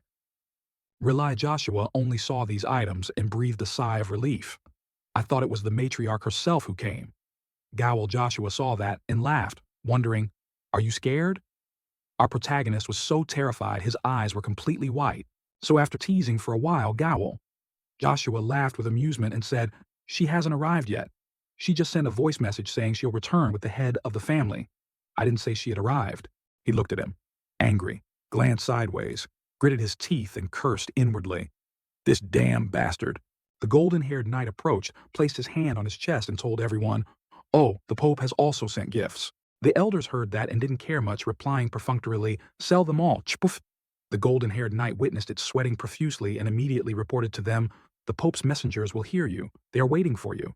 A person wearing the Pope's attire gradually approached and said to everyone, the Emperor is very concerned about this event. This is a gift prepared by the Pope's people to express their apology and gratitude to the Joshua family. But it seems the Joshua people don't like the Pope's gifts very much. That person then happily approached, took the box from his bag, and gave it to them. However, you will definitely like this. When opened, the box emitted a golden light. Then it brightly lit up the surrounding space, astonishing everyone. The cardinal said it will help Isaac a lot. The elder looked and said in surprise, that is, the Triple Crown King. A medal decorated with a 5-petaled flower and a crown on top colored gold exuded a royal air. However, he looked and didn't understand anything, so he asked in a whisper, Dea, what is that? The whisper flew over and answered, that's a medal, a disgusting thing bearing the Pope's mark. So while that person held the medal and waited, everyone was discussing animatedly, a medal from the Pope impossible. That person saw it and immediately said, Lord Rely. Take it, it's for Isaac. That sentence surprised Riley Joshua. He didn't care much about those things and just wondered, it should have been mine. Why did he give it to my uncle? Riley Joshua approached and asked again, did he really say to give this to me, not Isaac? That person then asserted firmly, yes, I was ordered to ensure it was delivered to you. That sentence, along with a provocative expression, made Riley Joshua so angry his veins bulged on his face. The elder disagreed and scolded, are you giving something that belongs to Isaac to another family member? Are you crazy? With that unacceptable behavior, the elder pointed straight at his face, angry. You are giving this to him, and you know that giving a medal to another family member, means saying that the recipient of that medal is dead. The whisper heard this and gaped in astonishment. What? That person smiled and told them, oh, please don't misunderstand the Pope's good intentions, okay? I was only instructed to do so because Isaac is still too young. The elder did not accept that disrespectful behavior and pointed straight at his face, shouting, what about that thing on the ribbon of the medal? That medal was adorned with a flower, so the elder immediately asserted, don't the Pope's people know that sunflowers represent a deceased medal recipient? Hearing that, he broke out in a cold sweat, thinking, so he really wants me to be 6 feet under. The Pope is crazy. Another elder was also so angry he gritted his teeth, truly the Pope and his family. They mocked Joshua's curse with every breath. Gowl Joshua immediately stepped in to stop the conflict between the two sides. Calm down, elders, we can't be hasty. But they didn't compromise or agree in this case and argued, do you think we can relax Gowl? And Gowl Joshua still tried to smile to ease the tension and advise them. It could be misunderstood that the Joshua family is openly hostile to the Pope's house. If this matter is blown out of proportion, it won't be good for the entire Joshua family. With his way of speaking, he could only laugh it off. His mind was now also in turmoil, thinking, this way of speaking is truly demeaning. Know your place. It must have been caused by the cardinal. I married into their family, but it's still so crude. At this moment, the image of the Pope extending his hand in welcome made him think, well, this means relay and the kid won't be able to do anything anymore. So, that's good for me. So he immediately urged, what are you doing, Arla? Take it and say thank you. Relay Joshua immediately snapped at that sentence. But brother, Gowel Joshua still tried to find a way to soothe the current situation. There's no reason to be angry about this. He now exuded dejection, looked ahead and waved his hand. This won't do. Suddenly, at this moment, the box emitted a blue aura, making that person wonder, not understanding what was happening. Slowly, that power was emitting continuously to their astonishment. A terrifying power was unleashed, sending the box and the person flying unstoppable. Gowel Joshua looked and shouted, that thing? Suddenly, that power curled up, enveloping the metal, making the surroundings blaze. Someone suddenly shouted, holy fire! That person slowly sat up, snatching his hand tightly, holding his burned hand trembling and asking, who created the holy fire, the metal? Looking back, he saw his hand raised high, emitting an ethereal blue light. Didata. This astonished the elder. Isaac. He was smiling, slyly, hand raised, high, controlling the boiling, holy fire above. He bared his fangs, smiling, deceitfully. Is that Isaac? What do you think you're doing? How dare you do that to a medal bestowed by the Pope? Is this rebellion against the Pope? He uttered provocative words. She angrily burned it. Does it look like we did it intentionally? Not only did she support him, but all the men also stood by him. They continuously emphasized it was done by a child, just a child. Then they turned around and blamed him. Why get angry with a child not yet old enough to receive a medal? No wonder he's not arrogant with such a strong backing. Even more excessively, Relay Joshua himself stepped forward to pick up the medal, which only had formal significance, and said, what a pity. Because the incident happened before we received the medal, we'll consider it as never having received it. He panikedly asked, what are you really saying that right now? In this whirlwind of words, his statement was somewhat excessive, combined with the earlier incoherent scolding, further fueling his anger. And who else would bear the brunt but him? The knight was terrified, his face pale. He asked back a question, but why was it full of thorns? Why? Do I have to do as you wish? Do I have to accept the medal bestowed by the Holy Father? But it was scratched by an infant? The men and women who were holding the baby earlier pressed forward even more. The actual medal. It melted. Goodness. He was now extremely panicked, forced to find a way to salvage the situation. Give it to me. I must have brought the wrong item. However, the more he spoke, the worse it got. He had just stepped forward to touch the Hui Truong when he was burned by the blue flame on the ancestral saber of his family. His whole body froze. A few more seconds, and his state would be exactly like the medal he was demanding compensation for. He screamed miserably, ignoring the noise of irrelevant people. The grandparents turned back to console their grandchild. He pulled Kim Isaac's lips, laughing heartily. Oh, my little Isaac is such a mischievous one. Completely contrary to their cheerful mood was the hot blood rushing to his brain. But in the body of a child, he could do nothing else but think to himself, let me go before I burn your butts off. But no matter how he screamed, he was still coddled as usual. Now the knight had escaped the flames. He painfully propped himself up by his waist and stood up, cursing at them, those damn Joshua bastards. So he became a meritorious official in the family, even though it was a mischievous act that shouldn't have been done. He picked him up, praising, well done, Isaac. It was as if he had vented all his pent-up frustrations from all those years. In another corner, he instructed the person below, throw away that troublesome metal immediately. Returning to his side, he was so happy he laughed until tears flowed. If only the matriarch could have seen the expression on the Pope's hunting dog's face then. Well done, RLA. It's all thanks to you. Finally, he didn't forget to praise his other grandchild. She also chimed in. Using holy fire at that moment was truly an excellent move. But faced with such praise, the person who didn't know how to lie was extremely surprised. What? They thought he was shy on the outside, whispering, little one, don't pretend to be innocent. You performed holy art, holy fire on Isaac. He became more and more confused. Awkwardly scratching his cheek, he asked, weren't you elders the ones who performed it? Hearing that everyone had the same question as him from earlier, everyone's face was etched with countless incomprehensible question marks. He grumbled, refuting the one who used holy art on him was you, grandchild. Arla, even when he entered the treasure storage. He argued, refusing to accept this baseless accusation. I only used invisible holy art. But that wasn't all. She added, but Isaac, he used phantom image holy art. This made him more and more dazed, asking a very foolish question. Can that kid use phantom image? They were speechless, not knowing what else to say. However, in this situation, that guess was indeed the most accurate answer. They were bewildered, turning to look at the tiny child sitting and picking his ear. Impossible could it be that all those holy arts were all performed by Isaac? Obviously, there are all ancestral methods. Otherwise, like many martial arts masters, falling off a cliff and coincidentally picking up a secret manual capable of turning the world upside down. As for him, it's a secret manual of ultimate techniques. That's a mythical grade treasure, allowing the owner to immediately comprehend and use an ultimate technique. Luckily, I took it from the treasure storage. It's weaker than when I was the Skull Demon King back then, but it can still be used. He contemplated like a true adult. Although that's true with this body, people can only call him a young old man.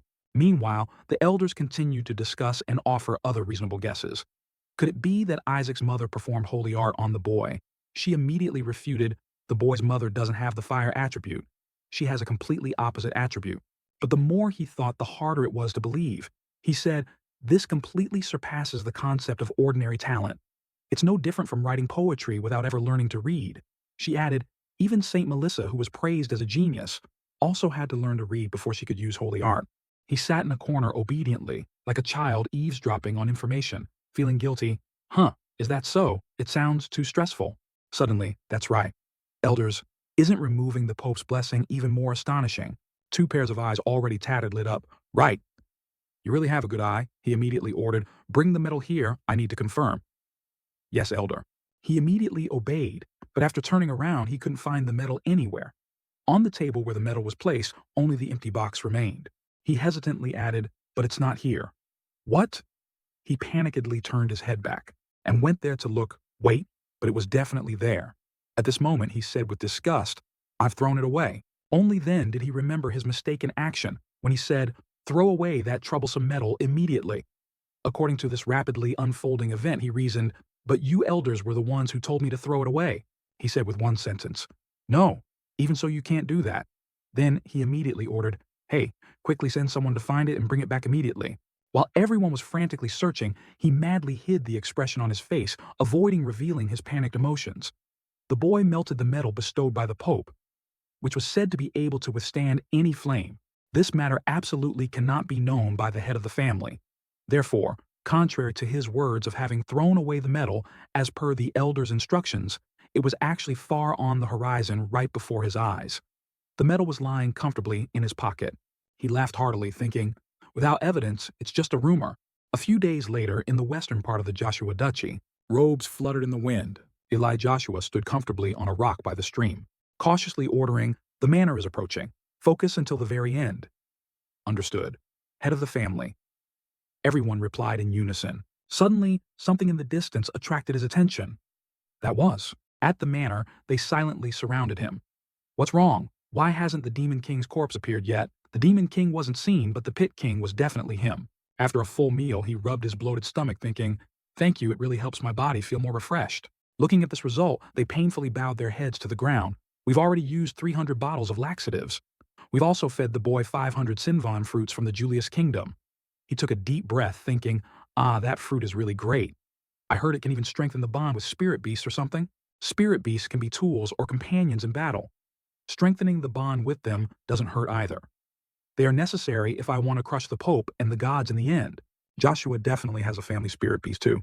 While thinking that he accidentally looked up at the sky, one look never to be forgotten, he was so horrified he almost dislocated his jaw, and that was definitely the spirit beast of the Asura family Terran Bloom. Suddenly, there was unusual movement on the other side.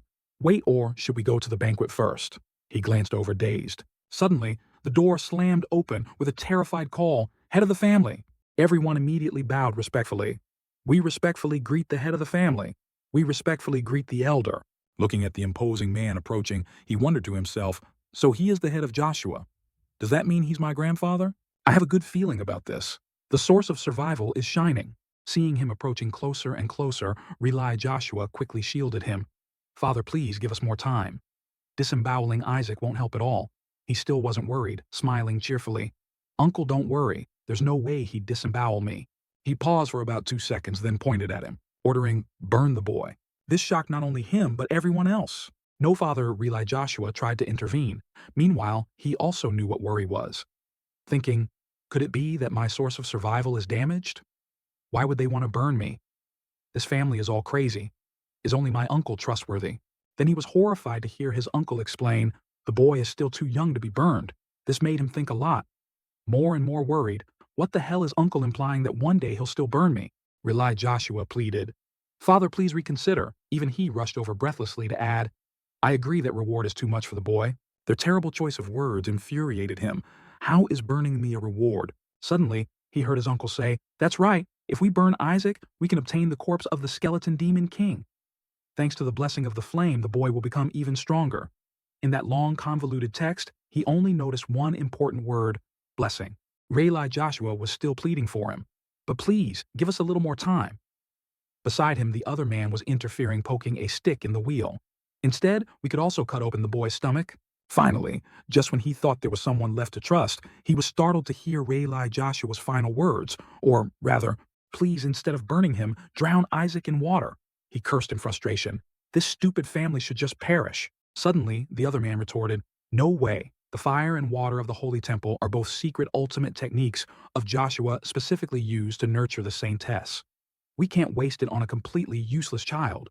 These harsh words made Rayli Joshua unable to contain his anger. Useless. How can you say such a thing? Meanwhile, he silently observed the unfolding argument over the right to decide his death.